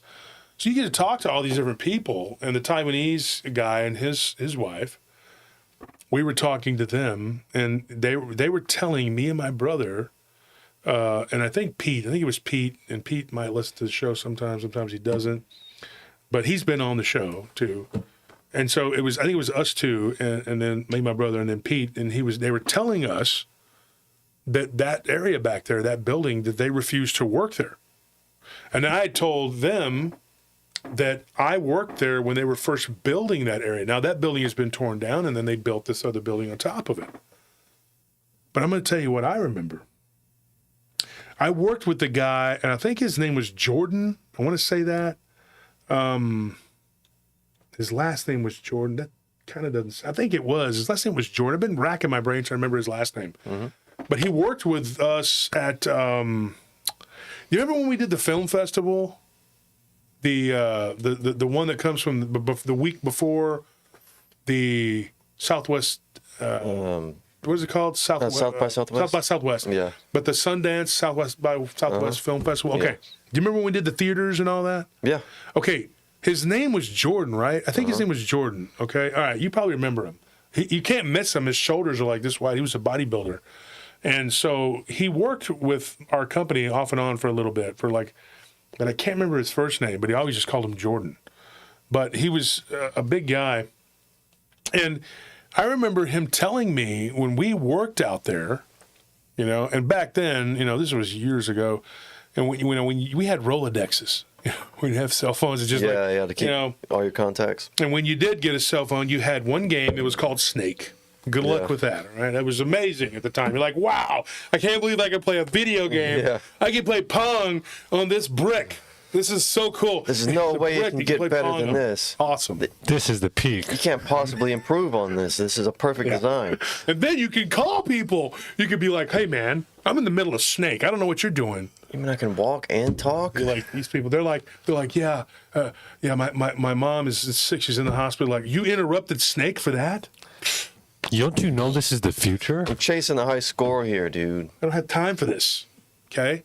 What are you going to do next? Interrupt Pong to tell me your wife is sick? I'm not doing this, no. So if you call me during Tetris, I swear. Tetris, don't make me cut you. So what ended up happening, I worked with this guy, Jordan, and I know you remember him, Anthony. He worked down at the Alamo Draft House. That's what it was. Okay. Yeah. So he worked for us a couple times, and then he did the Marlboro thing, too. You remember the Marlboro campaign? Yeah. Okay, so you probably know what I'm talking about. So that guy, big, tough guy, and he worked on one side and worked on the other. Another guy, ex-Marine, totally, legit, not afraid of anything.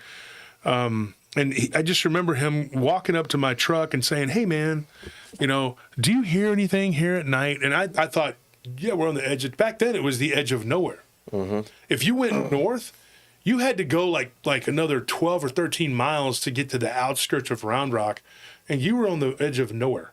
Mm-hmm. Like there was a ranch right there with a bunch of open land, and that was it. And so I told him, I said, hey, man, I said, you're going to hear stuff out here. It's coyotes. He goes, no, man. He goes, he was from originally from outside of Caldwell or Lexington, I think it was. So he lived out in the country. He was not no stranger to being, so he heard hogs and coyotes. He goes, yeah, dude, I hear the hogs, I hear the coyotes. That's not what I'm talking about. And I remember this. And he told me, he says, I hear like this crazy laughter. So what he had done, he talked to one of the residents who they were going to tear their house down and for progress. This lady had been living out there for 28 years, something like that. It was some 26, something. She comes out there to get her stuff, and she was pretty nice about it. And she wasn't upset because they paid her a good price to take her home. And she was like, I'm going to be moving in with my daughter, and sold my home for 5 times what I paid for it. So good riddance, whatever. And she told him, she said there was a man, and this is what I told JW and I told Gary this, that used to live up on the hill, which is the exact spot where they built that building. And she goes, he's the last holdout, and eventually they had to come, and it was just progress. They bought the land, and he apparently didn't even have a deed for his house. Like, he was back up in there, and he was a hoarder, and apparently he didn't even have any proof that was his house. He may have just been a squatter that moved into a house. And she said as far as she knew, all she ever saw was candle lights in there. There was no electricity, possibly didn't even have running water, which is something I'm dealing with right now, which sucks. But luckily we have a lot of friends that are, because we have a place, is whatever, I'm not going to get into it. It'll get better, trust me. But so what ended up happening is this guy was living up there, and get this, and I remember this, and most people would have just like forgotten and not even, and so aren't you glad that I'm your host, right? Are you glad? You're welcome. This is where you say thank you. Nobody's saying anything. They're not talking to me. They're just sitting there. I'm not hearing anything. What are you doing? Come on, gang. What is going on? You got to get it back. You got to get together. This is crazy. This is crazy. I can't do this. I can't do this anymore. Anyway, joking. So anyway, he talks to me and he says he's hearing this laughter or whatever. The lady, I remember that lady telling Jordan, the guy that I worked with, telling him that the guy would dress up in costumes and stuff. Now, she didn't say he dressed up like a clown and he ran around acting like a clown. It wasn't like that. But she said he would go around picking up garbage and kind of junk and hoarding it. And he was a recluse. He lived back up in the woods up there. And then she would see him in the woods at the bottom of the hill. But he would always be in those woods, and then he would be up in that house. And she didn't know that there was no, like, he didn't really own the house. She thought he did. So they had to move him. I don't think he got anything for it. I think they just moved him. But according to what this guy told me, she said, the lady that lived, that had sold her house, she was one of like 6 different people. She said that guy, shortly after they moved him, he got real sick, or he was already sick or something, and he died. He passed away. And so when they moved him, he went back out into those woods, and they found him there, supposedly. Okay, now I don't know about that. But it would stand to reason that guy, they built that building right on top of where he used to live. He used to run around wearing costumes, yeah. And they would hear weird laughter, strange noises coming from this dude, right? And I'm not going to lie and say I heard like a bunch of weird laughter, whatever. There was only one time I was out there and I thought I heard somebody talking in those woods, and I shone my light, and you could see from one end of the woods to the other because they had cleared it out so much, right? So you're talking about like 50 yards worth of woods. And I could see, and I didn't see anything. So I thought that was weird. So I'm not saying that is the answer to what is going on here, that there is a guy that is haunting that place. But I will say this. Definitely makes sense. It would make sense. But how the dreams being like sort of demonically enhanced, I don't know what that is. And I can't just say 100% that is what is going on. Because the dreams are pretty bad. And I'll leave you with this one. JW told me a really weird dream that he had. And he said that, it was Gary, the first guy, one that I originally spoke to. Gary said he had a crazy dream. And he was watching TV. He said he was sitting in his recliner, whatever, and he was just like chilling, whatever. And then he had this dream. Well, at first he thought it was real, but then again, he don't really know. But somebody just kind of walked through his door without using the door. You know what I mean? Like they just walk through the Phase door. through it. Yeah. And that he looked up, and the guy that was standing there, the top of his head down to right here looked like a man's head, everything normal. But it had this weird protruding snout with these weird looking, skinny, sort of jaggedy looking teeth. And the way he described it was kind of like, I thought, the first thing I thought was barracuda. I was like, so he says, let me look that up. So he looked it up on his phone. He said, yeah, kind of. And he's like, but it was a dream, right? And I'm like, I don't know. Was it? But then he goes, I end up asleep under the bar. You have a counter bar by the kitchen, whatever. He's like, and this was his uncle's old house. But that house, he said, was haunted. He had some weird stuff that happened in that house. Not JW, this is Gary. JW said he had never had anything but one time. This guy said he had had a few encounters in that house. But interesting that thing kind of, that description of that particular entity matched what JW's girlfriend had seen. So it's compelling when you put it all together, and maybe, I don't know. I mean, like I said, I'm lucky I worked out there. I didn't hear anything. The neighborhood we used to be, whatever, I actually worked when they were building that. Did I work that one too? No, dude, Okay. they were building that back in 2000, something like that. It was weird. So that was odd. There was some weird things that kind of clicked in my mind. But tell me what you think of that. I mean, I thought that was a cool story to tell for Halloween time, because we're not at Halloween yet, but it's the 20th, right? Spooky Days coming up, 11 days? So we're going to start doing as many shows as we can to try to get back in.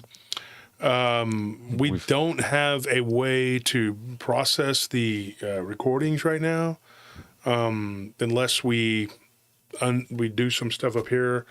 So because we're at a place where we don't have internet right now. Yeah. So yeah, we will eventually get everything sorted out. But that's I mean, things are getting more stable, but that's what's important. So expect better content, and expect us to get in the groove of things again, because we're getting things figured out, and things are looking up. Yeah, just expect content in general. Yeah, definitely, and especially from all of us. I think we found a really good place, not even just actual place, but just really good place for all of us, spiritually and also just mentally, in that kind of area. So I think it's going to breed a lot of creativity, and a lot of projects that we kind of had on pin will kind of get pushed through, I think, in that kind of space. So be excited, guys. Dragon Paul says Dia de los Muertos is coming, yes.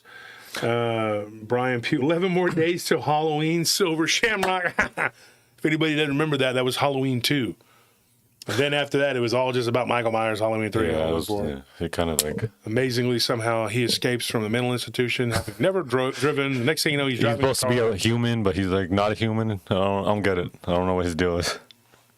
I actually have an interesting theory about that, the clown aspect of it, because clown, as you said, clown ghosts are either hoax or there is something there still, though.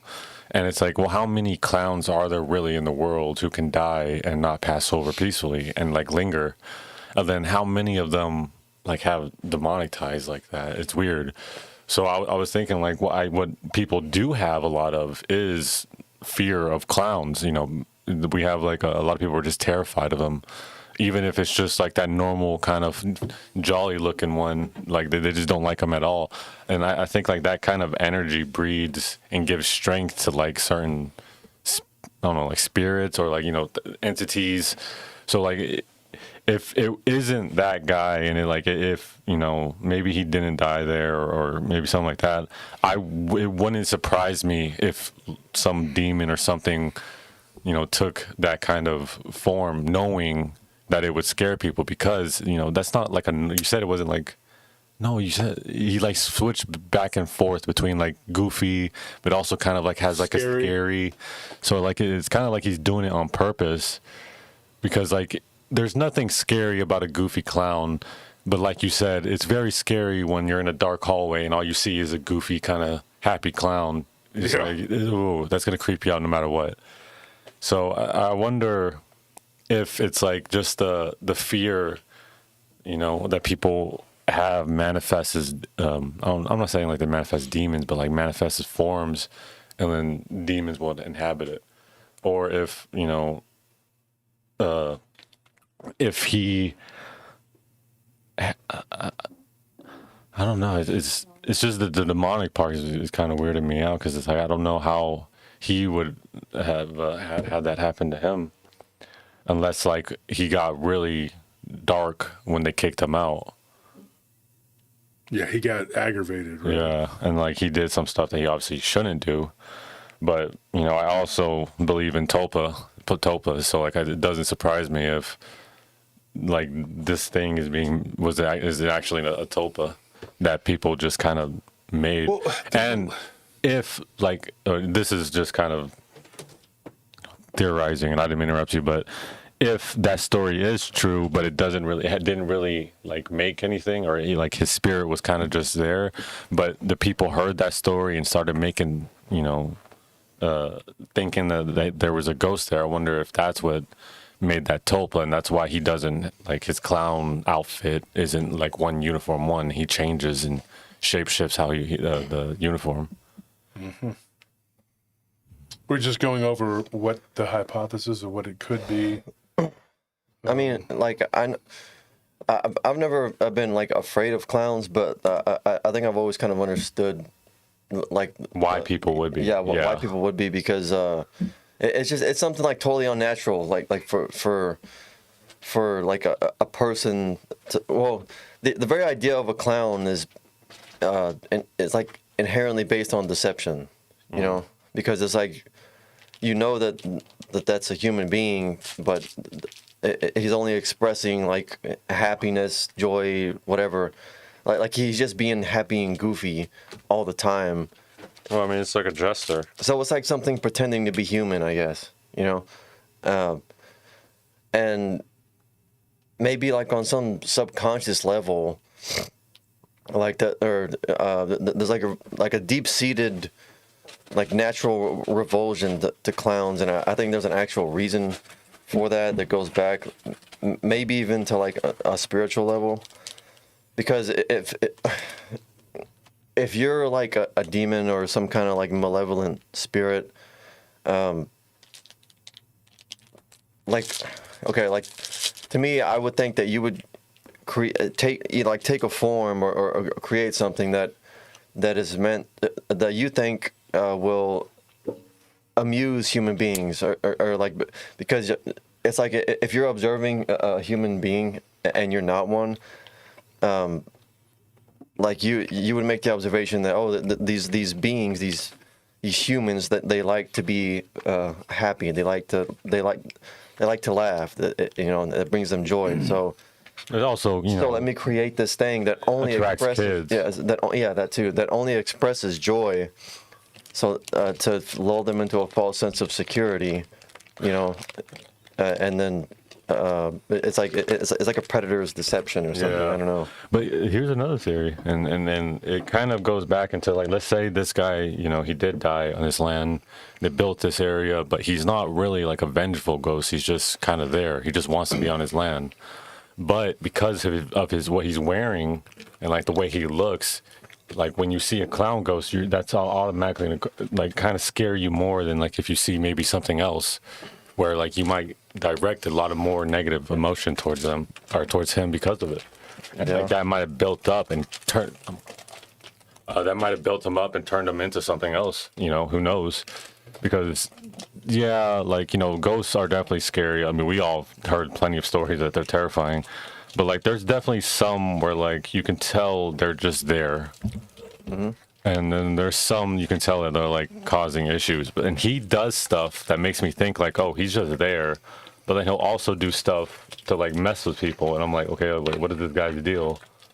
So I'm wondering if, like, maybe he just wanted to be on that land. He stayed on that land, but because he's, a creepy-looking clown. And it could have nothing to do with it. I just, that's why I said I threw that out there as like a possibility. A possibility.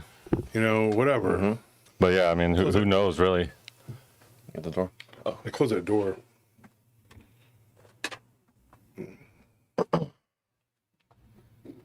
I was gonna say something and I lost my thought. Thanks, Tony. No, thank goodness. Now we can get back to work. It wasn't that important. You just have to get up and close the door. Well, I mean, obviously we Made gotta, me lose my train of thought. we got to use a bug zapper to clear. And I'm not joking about that. I'm not just blaming them. Like, but D and Kim really did. Yeah. Yeah, we didn't. No one was up here It besides wasn't us. us three. Yeah. We didn't do that. Oh, here's my thought. Like maybe, like Do we have any sparkling waters? maybe some Can you grab any? demons, like actual true form is something similar to like what a clown would look like. So You were in the. He wears costumes. That guy. So like that's why. yeah. Well, I mean, I'm talking about like clowns in general. Oh.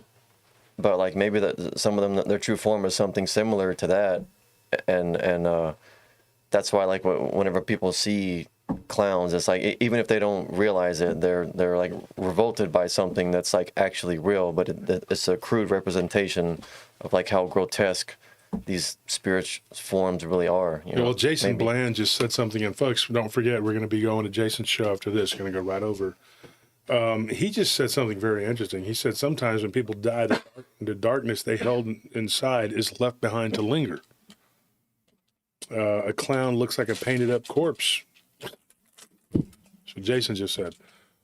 There you go. Jason's got a lot of insight. It's going to be a good show. I don't even know exactly what we're going to talk about. I always have something in my back pocket for when I go on other people's shows, so I don't repeat the same stuff. So you always get like some new material. Also, we don't put anything behind a paywall. We never have, and we never will. And so we just depend on your mercy and your kindness to give us whatever you feel like you need to give us. As you can see, I'm without my gold. I had to pawn it all so we could live in a tent and down by the river. Mm-hmm. You know, We're living in a van. yeah. We're not eating our pets yet. That might happen eventually. Not yet. I mean, like once I finish this little protein Pop-Tart, I'll probably eat one of the pets. We have no choice. This isn't gonna fill me up. We're And not. I eat a lot, so I don't know. Most of our diet right now is consisted of us rummaging through trash cans. As you know, I was fired from my own company.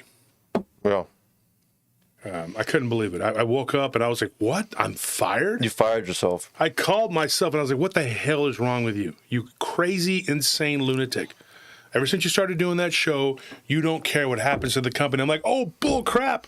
You're the one that doesn't care. PRT is the future. Why are you doing this to you? And we just kept arguing back and forth, and then I got fired. Yeah, one of your split personalities was arguing with the other, so Splintered it's off like, and- yeah. Boom. No more room. So, Melissa Cronenwetter says, JT, what is the best way to support your channel? What do you think? Probably if you donated it straight to the PayPal, you can put the link up there.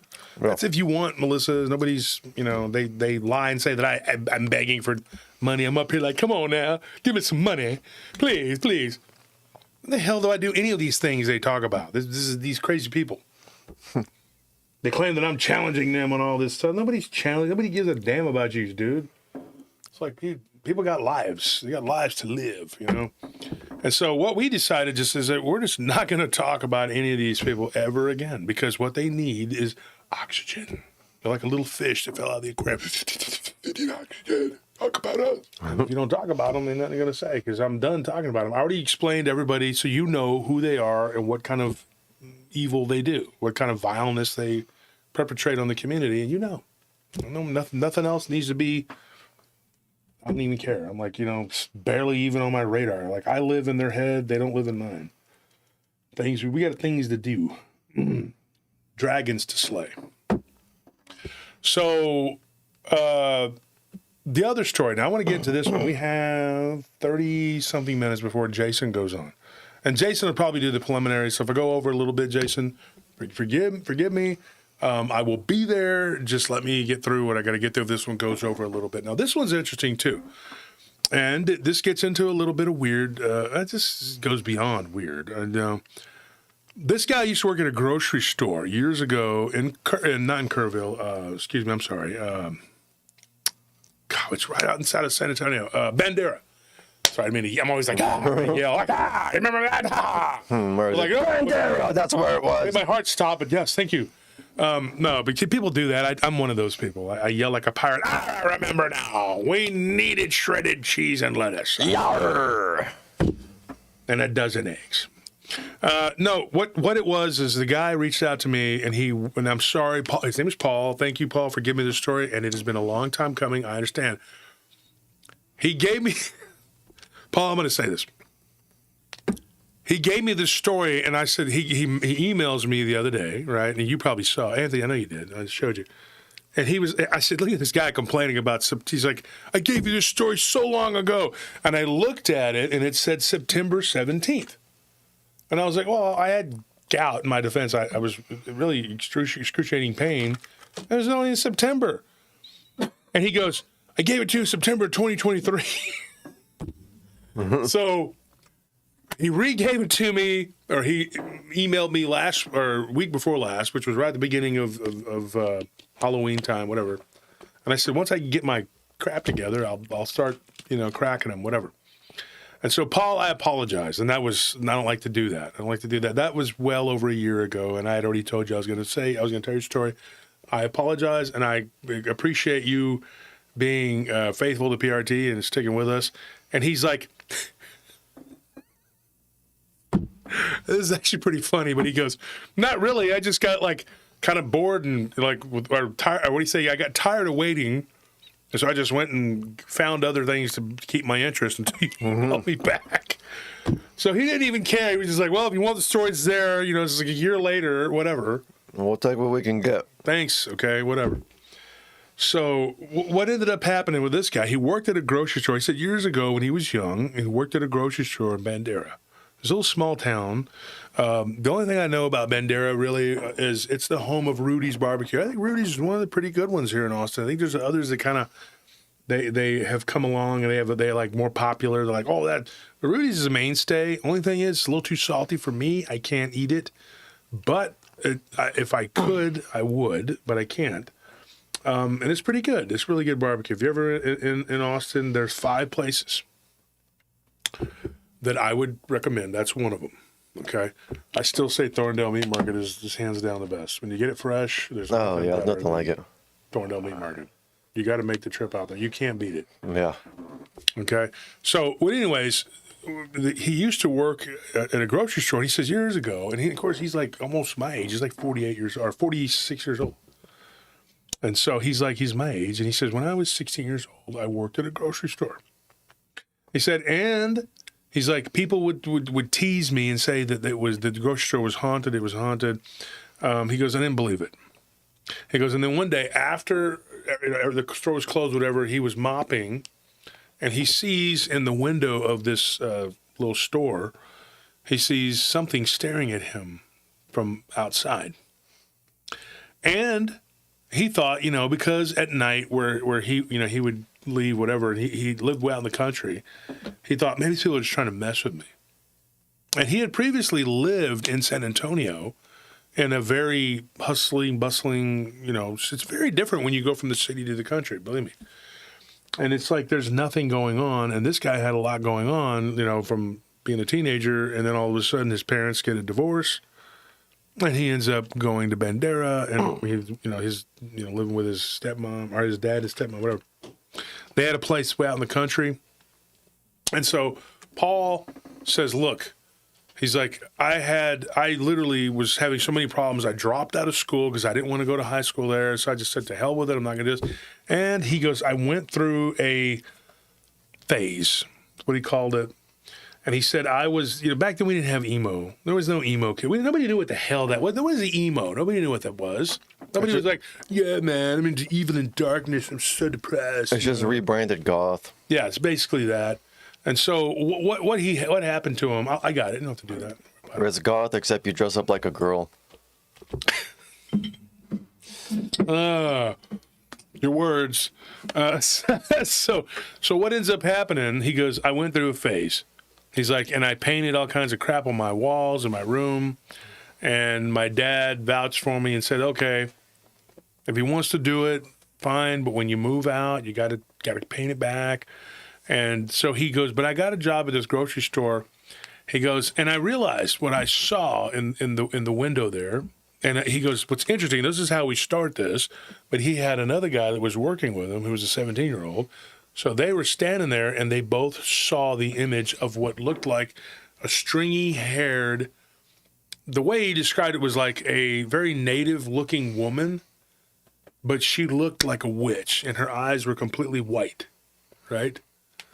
And so she was staring at him through the window and just kind of like standing with her hands out, with her fingers like this, but at her sides, like, He drives home the next night. Well, nothing happened that night, but the next, it was real quick and it was gone. But him and this other guy saw it. The next night, he's driving down this country back road where he's going home, and all of a sudden, his car dies. And he's like, I'm not going to lie. He goes, my dad was trying to play Dad of the Year, win my affection. So he had gotten me a new car. It was a nice car. It wasn't a bad car at all. He's like, but, I wasn't working. I was just like, my dad had been neglectful of me for years. And so buying me a car wasn't going to make things better. My mother, and another thing too, he's like me. His mother's Mexican, his dad's white. So I thought that was cool too. So Paul, one of us. But what ends up happening, his car just dies, and he coasts and he, whatever. Everything was dead. Couldn't turn it over, whatever. I know what that is. That's the alternator. But he's in the middle of nowhere, out in the country, right? And this is what Paul admitted to me. I had already told him, I said, okay, you saw this witch-like being, right? I said, but that wasn't the first thing you saw, was it, Paul? And he goes, no. I had seen this thing, like, come out of my wall where I had drawn a pentagram. He's like, now, I wasn't practicing black magic. I just was, like, into Slayer and trying to be, like, evil and whatever, and listen to all these speed metal, and, basically black, dark, whatever was his thing, right? And this thing crawled out of that pentagram on the wall, but he thought it was a dream. See, there again, it's always this blurred lines, right? And it crawled onto the foot of the bed and then kind of scampered over the top of him. And he said that when he looked into its eyes, he said they were kind of whited over, but then he realized there was like this membrane over the eyes. This is a very intricate detail. And it goes down and he sees these slits. He's like, otherwise it looked like a woman.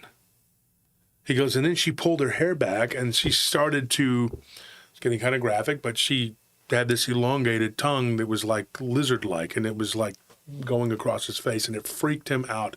So he like pushed it, threw it, whatever, and jumped up and was like, and he saw it crawl under his bed. And then he saw a tail like come up behind it and go under his bed. He was like, what in the hell am I looking at? What did I do? Get this. The night before, he was saying things to God. Right? Like, basically saying things like he don't like him. Things like that. Just being a bad old boy. Yeah, he was not doing good. And then he said, if there is a devil, and he basically invited him. So I told him, I said, look, you're not necessarily inviting the devil. You're inviting a devil. A devil. Whatever wants to come through, you just said, hey, let's have a party. Yeah. And then, of course, he's 16 years old, and he had been stealing alcohol with a place he worked at with a couple of his little buddies. And so what ended up happening is he was drinking, right, whatever, and he had a dream that was really wonderful. He was with this really beautiful girl, but then things turned ugly, and the next night, that thing crawled out of the wall. He thought it was a dream. He woke up and looked and saw her literally on top of him. The skin, though, was kind of gray. Look, I would say this. Take a look at Anthony's hat. Sort of like that gray look, sort of like that, because he described it like this really light gray, almost like the color of like cement, And so he said that this thing was very scary, very terrifying. And he said that when he broke down and his vehicle stopped on the side of the road,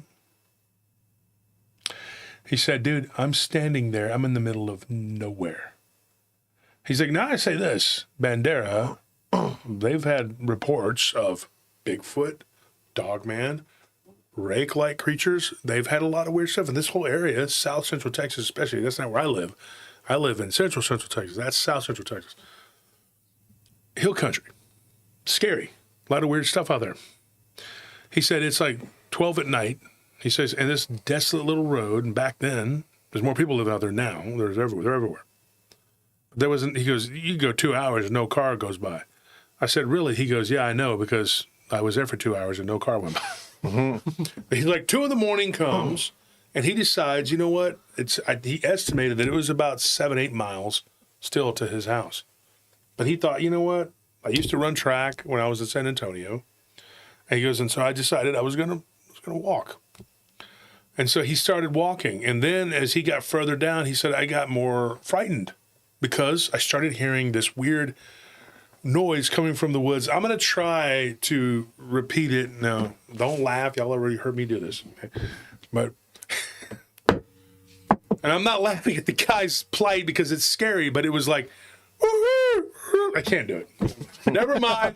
Y'all can laugh at me. No, I laughed. Laugh at me. I wasn't gonna laugh until you did it halfway and then just stopped. That wasn't halfway. That was the best I could do. It kind of sounded like the intro to Ghetto Bird by Ice Cube. Now I sound like Monica. Yeah. No offense to Monica. Monica's Paranormal World. Is that what it is? Our Paranormal World. Paranormal World. Monica. Oh my gosh. Rollins. I'm so sorry, Monica. I apologize. I'm trying to do something here. Trying to sing Ghetto Bird by Ice Cube. Oh, sometimes these things like blow Pop off, yeah. Yeah, and I was sitting there going like, don't do it. Don't do it. Oh, wait. There's no trash in here. Why isn't there? I think we have to move the can. Let me do this.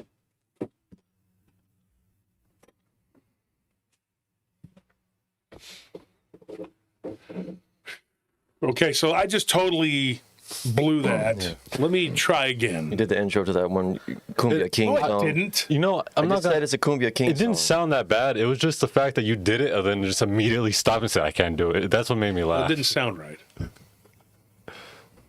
Yeah, the song Let me goes, drink. I can do it. Ow. Cumbia King! Oh, man. Okay. Let me get it. Okay, so he hears this noise out in the woods, and it sounded like, I don't even want to try it. Let's just say that it sounded, You get the idea. yes, sounded bizarre.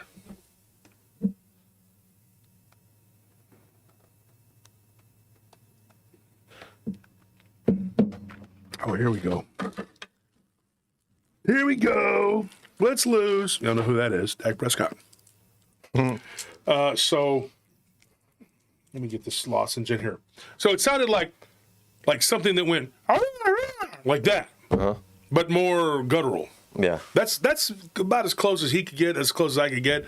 But it sounded more. It wasn't a caca. It was like a you know. And he said it sounded almost like a person imitating a dog. But why would a person be running around in the woods in the middle of nowhere imitating a dog?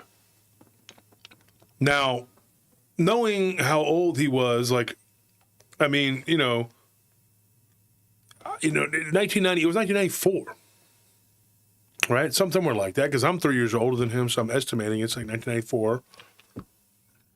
And so there was not a lot of homeless people like crawling all over the woods, and there still isn't out there in the middle of nowhere. So the chances are that there was no one out there that was paralleling him, but he thought, maybe that's a person. And then he got really scared. And this guy, being from the city originally, he's not like a country boy where he's got a gun and he's like, well, if you come at me, man, I'm strapped, whatever. He doesn't have that. He's just basically on his own. So he has to sit there and kind of endure this, and it just keeps going on, and it keeps getting closer and closer to the tree line until he can't take it no more, and then he's judging about how far back is it to his car because whatever it is paralleling him. and it's scaring the crap out of him. He gets another few hundred feet from when he stopped and was thinking about making that decision. He goes, I stood there for a while, several minutes. He's like, and it was one of those things where you either poop or you get off the toilet. Mm-hmm. And so he decided to just keep trucking. Then he sees something, and he goes, and it was a moonlit night. It wasn't a full moon, but you could see. He sees something move, and then he notices that whatever it is had moved one of the trees, and there was a gentle breeze coming. And he said that the tree was swaying, but it was only one, or, then there was another, and then another. It wasn't like all of them. And he goes, I saw up in the tree something that looked like a monkey, but then I realized it wasn't a monkey. Like it was gray. Like the thing that he had seen in his room. Mm-hmm. He's like, and then I saw whatever it was kind of climbing down one of these trees really fast. He goes, and my eyes are trying to adjust to it. Now, can you imagine? You're a 16-year-old. He's a slightly built dude. He's not a big, strong guy. He was a cross-country runner or whatever. So he just starts running in the direction of his house, which at this point he estimated was probably about 5.5 miles. And so he just started running, and then he thought, I better stop running because whatever this is going to come up on the road or out of the, the side of the road. This is an old county road he's on. And it's going to attack me because I'm imitating a prey. And he says, I knew that much. And so he goes, I ran, and then I saw whatever it was kind of coming at an angle. I looked back, and I saw it. He says, and then it gets up onto the road.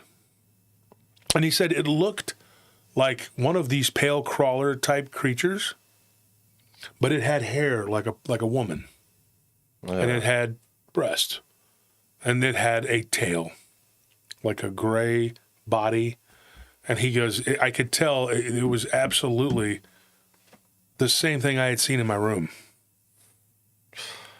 And so he goes, at that point, he goes, there was another vehicle coming. He goes, I saw the headlights. And you could see, because there was a curve, and he goes, I could see it. There was a vehicle coming. He goes, so I started running toward the light, and I saw this thing running behind me. He goes, and it was a good 60 yards back. I could see it, but it had kind of stopped, and then it began to run more towards him. And it gets more in depth, but he runs kind of at an angle, and he stands in the middle of the road. And he stops this guy in a dually. And he's very lucky that the guy didn't hit him. He goes, but I was ready to just get run over because whatever that was, I didn't want to get killed by it. And I said, well, you might have gotten smushed and then eaten on the road. But it didn't happen. So he was on the road. He goes, and I wave, and I'm jumping up and down. He says, and luckily I had a white undershirt. It was like a shirt I had to wear for work. And I had unzipped my hoodie and was like, hey, and so he could see me.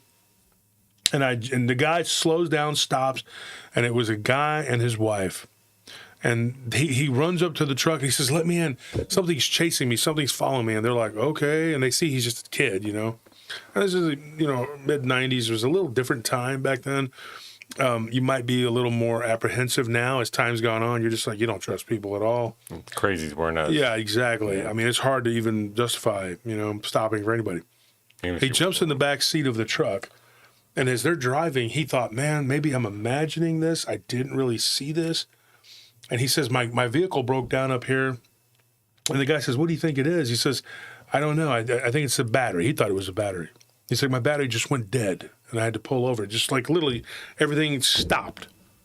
And he goes, and I just he couldn't even hold it was just like, it was done. Nothing was working at all.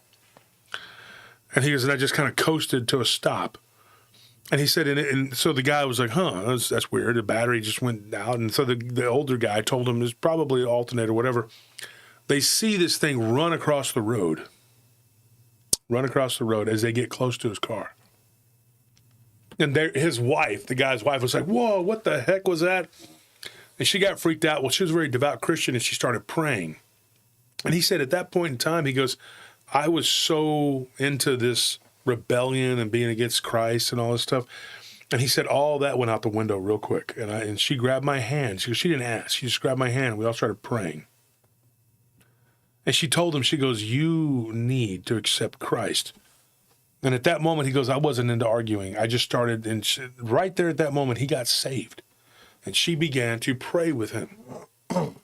So the guy gets out, he gives him a jump, his vehicle starts up. It's working. So it's not the alternator, right? So they follow him all the way back to his place, and he said his house was this big, long gravel road, whatever. And they said, hey, thank you, whatever. And they exchanged phone numbers, and, you know, he told them thank you and told them where he worked and whatever. And they were like, oh, okay. So they were local people.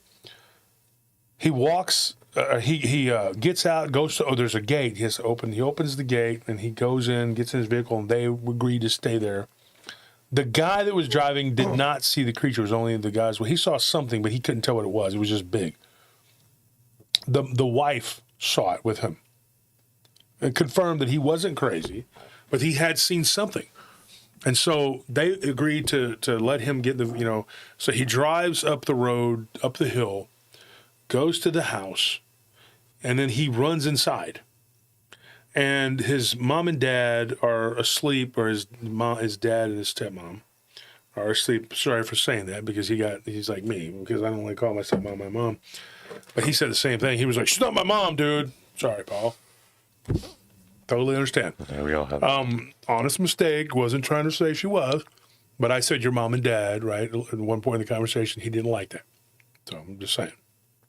So he goes inside through the garage, going upstairs, and at the top of the stairs, this is why this is not a physical cryptid, whatever you want to call it, because he sees it up at the top of the stairs and then runs down the hallway on all fours.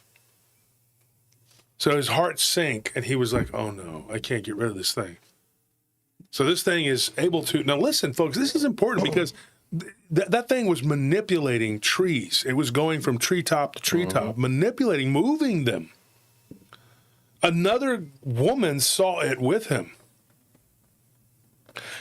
A guy that he worked with at the grocery store saw it in the window. Now, they claimed that it was haunted, but I think they might have been trying to scare him. He said he saw no evidence of that. So when you think about it, dude, think about this, right?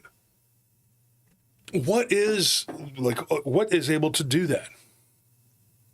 It has to be one of these subnatured beings, something that is like something that's able to be physical, but then be spiritual. So that right there, to me, and you hear these stories all the time. And folks, let me tell you something. When these people say, well, we don't get reports to say that, like they are absolutely lying to you. They are lying to you because they ignore those reports. Yeah. Or they try to steer the guests into a direction that it strays from that. I try to lead them. Yeah. And, you know, it's just like if you look at the circumstance, it's obviously that something entered from a spiritual world because it entered through a portal. So it entered our physical world. And so, like, once it did that, it should be able to interact with the physical world, but it's still a spiritual creature. And I feel like that shouldn't be that hard of a concept if they understand. That or interdimensional. Well, whoa. I don't know, the way it went back to the house that quickly, and it's like tracking him specifically, it seems spiritual to me. Well, here's the thing. What ended up happening to him, and as Paul Harvey said, the rest of the story, he was in his room asleep, and he kept seeing. Now, we talked about this in the old house, and I know Anthony, Tony, the guys have told you. We had those stars, like they were in. Yeah, those glow-in-the-dark stars. Scorpions Yeah, and then he would see something move around on the wall, on the ceiling, and it would cover them up. Yeah. So this guy had like these glow-in-the-dark things that he had cut out himself. He was very creative. They were pentagrams. Okay? And he put them all over the ceiling. And not just that, he had some other satanic crap or whatever. Sorry, but that's what it is. And so he put it all over the ceiling, and he said that he saw something moving around the ceiling. You could see it moving around. And it wasn't the ceiling fan. And so he got up, and he went and stayed in the guest bedroom. So he goes, he crawls into bed over there.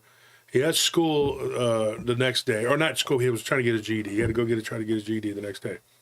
He's like, and back then we had Walkmans, right? So he put the headphones on the Walkman. Kids don't know what that is. And he puts the Walkman on, and he starts listening to, Bon Jovi or whatever. I'm joking. He didn't listen to Bon Jovi. He was listening to some other crap. And so he was playing this music, and he was listening to stuff that he automatically felt repulsed by. Like before work that day, he was totally okay with listening to that, but after having accepted Christ, which at the time might have just been a spur-of-the-moment panicky thing, then it was like, I'm done. And then he couldn't do it. He took off the headphones. And then this thing stuck its head around the corner, and he saw what looked like green glowing eyes, which he did not see this thing when it was outside. He said, I don't remember seeing it outside. He told me that. But he saw it looking in the guest room, and it was like peeking in. Because he didn't want to close the door because, and he's not afraid to admit it, it's very brave of him to admit this, but he said, I was going to be screaming for my dad. You know? He's a little rebellious, tough guy, Satanist, whatever, and he's screaming for his dad. And he said that, he was like, I was ready to scream for my dad. And this thing, I looked, and he goes, but I couldn't speak. I was frozen. So we stared at each other for a long time. And the rest of the night, I just sat there. Next thing you know, it was daylight, and I heard the birds chirping, and I'm like, whoa. Because the thing had disappeared. But he goes, I just sat there with he said, I stared to my left for so long. He's like, that when I woke up the next day, he didn't sleep, but he said, when I got up the next day, he's like, my neck was hurting, like a crick in the neck. And I said, so how long do you think you sat there looking? He says, hours. Because 9 a.m. I had to go take my first part of my GED. So his stepmom, gets him up, whatever. He's still in bed laying there, and he's like he's still not even sleepy, but he got sleepy when he was trying to go take the test. He had a friend who he had met when he was living in San Antonio. His ex-girlfriend, he had a girlfriend that he dated in San Antonio. Her friend, or her friends, went to this youth church movement thing, whatever. And he's the only guy he knew that was a really devout Christian. So he goes, so I called this kid up, and I said, hey, I recently accepted Christ. He told him the whole story. This is what I saw. My vehicle broke down. This thing was stalking me from the woods, and then I saw it in my house. And the guy says, you're going to have to rebuke it in the name of Christ. He says, I wanted to say something the night before, but he goes, but I couldn't. He didn't know what to say. Like, he's a new Christian. He doesn't know what are you supposed to say? He don't know what he's supposed to say. Yeah. So he says, I wanted to. I could feel like the Spirit. He goes, now I know what it was. It was the Holy Spirit. This guy's very devout now. But he said, I wanted to speak out and scream in the name of Jesus, but I couldn't do it. But then he goes, my friend, Miguel, he told me, he says, you need to say it in the name of Christ. That's the only way. So he said, okay. He gets off the phone, and he goes, and I'm in the den. He's like, and I'm sitting there, and I'm just like scared. He goes, and I have my feet up on this like ottoman type thing. I'm on an ottoman type thing with my feet up. And he said that this thing, something crawled underneath his feet, and they had a couple dogs. He thought it was one of the dogs. And he looks down, and he sees gray, and then he sees this thing start to form on the left side of his legs. And he jumps up, and he knew what it was. And he said that it kind of was undulating, not his words, mine, but he said it was vibrating. And then it kind of flipped over, and it looked at him, and then he says, in the name of Christ, I rebuke you. And he said that it stood up, and the body kind of formed to become sort of a nude female that looked like an actual woman. There was no tail. It wasn't gray anymore. It looked like a woman with darker skin. She was very beautiful, very attractive. And she was looking at him, and then she was kind of like slithering backwards on the ground. And he goes, and I'm staring at this. My 16-year-old mind is trying to process what I'm looking at. He says, and I said it again, in the name of Jesus. And he goes, and I don't know why I did this. But back in the day, guys, I know you guys have not grown up with this because you got this magic box that solves the mysteries of the universe, whatever. But he grabbed an encyclopedia book. Let me look that up real quick to see what that is. Encyclopedia, look it up. Look up the Dewey Decimal System while you're at it. It's a used book? by Gen Xers. Yeah. I mean, like, when I was a kid, we were still using that, but we were kind of at the tail end. That was like the end Yeah. of all that, you know. I mean, I was a kid who read a lot, and I was pretty much the only kid in the library growing up. So, like, I was definitely the last, probably, kids who did that stuff.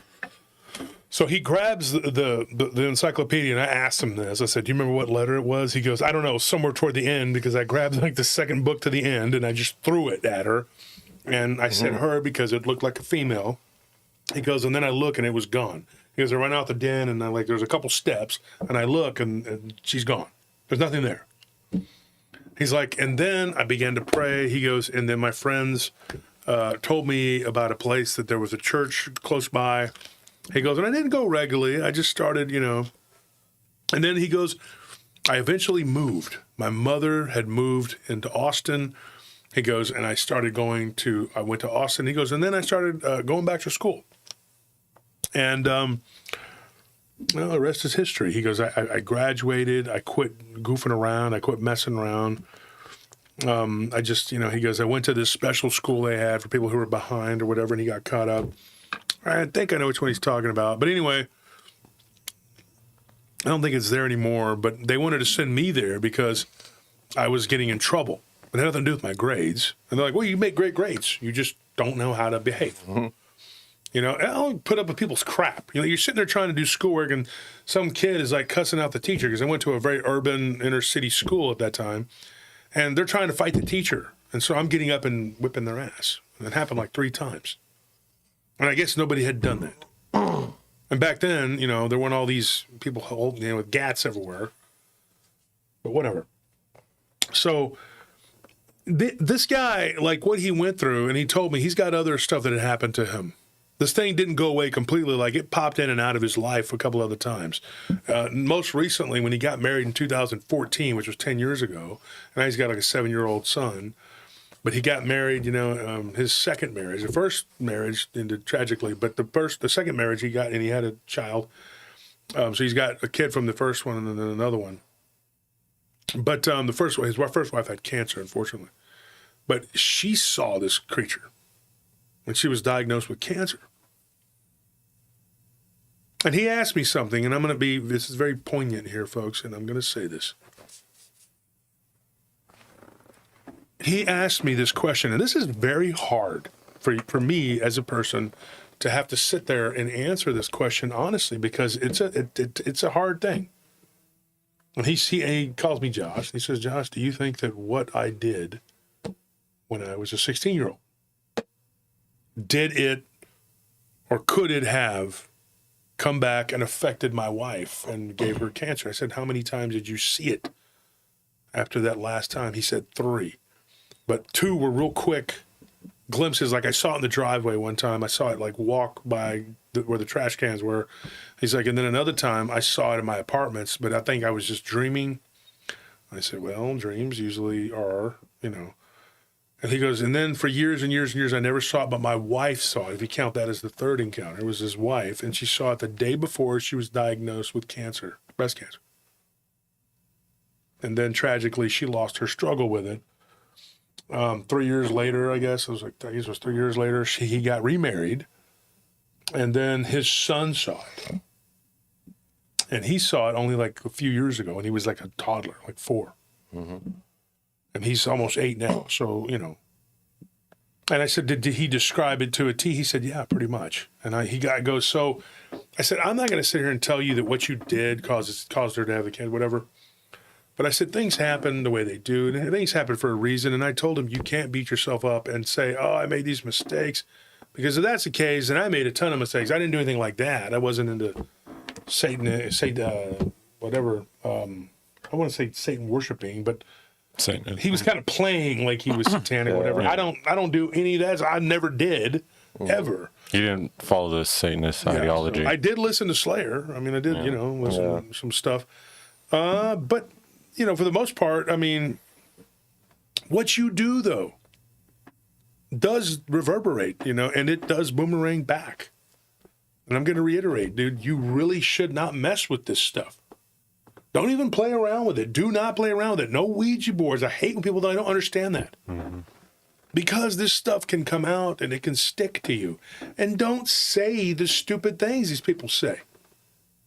because you're inviting this thing. And I told him, I said, did you fall away? Because once you're in a situation with something like that, you can't just backslide and just, we all do, but you better get yourself right. And he said, yeah, there were years that went by where I was drinking, a little bit of drug use, you know, he said, and I do have permission to speak frankly. I'm not saying his last name, but that opens you up. It's like Abe Sears. You know, Abe's got his show, Spiritual and Cryptid Encounters. Spiritual and Cryptid Encounters, you know, with Abe Sears. He comes on late at night. He'll come on after Jason, I'm sure. And, you know, whenever you're, you know, I'm usually in the chat on his show, but I haven't been lately because I've been dealing with so much, and then the pain has been, you know, rough. But, you know, he always says that. You leave it, there's a spiritual opening there. So when you leave that there, I mean, who knows? You know? It's like they stick a wedge in it that's just Exactly. the right size to fit into that little chink, and then start hammering and hammering and hammering. And they're very patient. They got time to, you know, And dedicate to it. Here's the worst thing about Ouija boards and, you know, that kind of symbolism and, like, you know, just having that symbolism around is that it's obviously, you know, everyone here understands it's inviting spirits, but there's no how to get rid of them. There's no how to send them There's back. no handbook. Doesn't come with instructions. Yeah, we were watching Beetlejuice, the second one. You know? Was it good? It was. I liked it. A lot of people didn't like it. I thought it was great because I was nostalgic. You know, It was it wasn't bad for a sequel. For a sequel. They're Okay, usually cool. terrible, but Yeah. Beetlejuice did not have enough screen time. It was all about this little teenage girl. yeah, they really, that part was annoying. just like annoying. But I mean, you know, if you watch it though, you know, I mean, like they have that book, you know, about the newly dead or whatever. What's it called? The handbook. So you've died. You know, here's what's going to happen. You know, you just take a number. You know, so it's kind of a spoof on our reality. You know, actually. But when you start going down that road of, well, how do I get rid of it? Well, that's a problem, isn't it? Because you opened a door, and when you know. And what's worse is, like, it's not even just opening the door. It's like let's say he had all that symbolism around, and when this all affected him, he very obviously, like, took that symbolism down. So what that might have done is actually closed that portal, so now that thing can't leave. So then it has to stay around. And I'm not speaking, like, specifically this situation. I'm talking about, like, situations where, like, you know, we've heard where people will tear up the carpet and they find pentagrams. Oh yeah. Well, we had a friend that was going to remodel. Yeah, then, like, He was talking about that, the fireplace and all the, you know, the crap. But even if you, like, get rid of it, it's already here now. And, like, in fact, who knows if you getting rid of the pentagram, in fact, made it stay, because, like, now it has nowhere to go. So that's why that stuff is extremely dangerous for me. Yeah. But like you said, there's no handbook. So, folks, we've come to the end of the show. Thank you for tuning in. I hope you enjoyed the encounters that we served up today. We hope that you know, thank you for everybody who donated. I know money's tight because the people that are running this into the ground are doing what they're doing. And things are the way they are. But remember this, we don't have running water right now or internet. You know what it's like to not have internet? You know? It's like the third world over here. What is this? Zimbabwe? This is ridiculous. Or some other country that you never heard of. How did you people ever live like this? Like savages. I have to use 3-ply toilet paper? You don't understand. I'm so used to that. Well, there was this guy that was talking about with the Gen Xers saying, well, we all drank out of the water hose, and he's all like, so y'all didn't have any, like, faucets? And I'm like, no, douchebag, because our parents were like, You were locked out of the house. Whip your ass. You weren't allowed. That's If you were to come in, you weren't going back out. Yeah, that was it. Well, y'all were raised kind of like I was. 'Cause Yeah. you were raised by tough millennial parents. And I'm working. Generation Xer parents. You get your ass in the door by the time the streetlights come on. Yeah. And if you come in any time earlier, then don't expect to go back out. Yeah. No going in and out. And I've actually seen your mother, Tony, just flip out on you. Me and Anthony witnessed it. It was barbaric. Yeah, Me's mom. I put her But through some Anthony's crap. mom is my sister, and I know how she is. She'll throw whatever's Yeah. available, you know. I mean, like, I never got I never had the fear that my mom was going to actually kill me. But like the way your mom has looked at you a couple times, And then I your thought mom like would say, "You think you own yourself?" like I thought, holy crap, she'll actually kill Tony. Well, it's funny because it's like you see that, but then you also look at it, and I'm like, oh, I burned our backyard down. Like I've walked home yeah, from you did do school. that. Like even at a young age, I often disappeared and put my mom in like panic mode. So like, it's easy to look at that and be like, but when I look back at like how I lived, I'm like, ooh, I put my mom through some real hell. So it's understandable. How Well, I remember because I remember one time I had to go with your stepdad and your mom and drive around looking for you. Oh yeah, that's right. Yeah, because I like to walk home from school with my and friends. they were like, "He rides a skateboard," and I knew more about you than they did. I was like, "No, he doesn't. He carries it around. Doesn't even work. He just uses it as a so he can say he's not skating." Yeah. Well, it's too poor to buy a skateboard. What am I Every supposed to? time you The thing got was covered in gifts- duct tape. Well, every time Christmas came, I would get him and Leah and everybody's stuff, and then he would always be grounded. And it would be taken away. So, Yeah. but anyways, folks, that's it. Thank you for tuning in. Let's go over to Paranormal Soup, man. Show them some love. We got the link. You can. Yeah, let's continue this party, guys. And we'll just keep on. We'll be over there. All right, so I'm going to jump off because Jason's. Katie, I'm not related to Wolf. I'm his godson.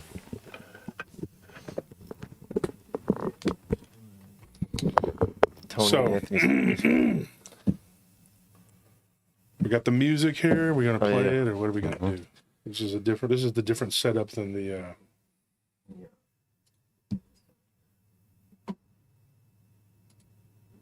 All right. You want to say goodnight?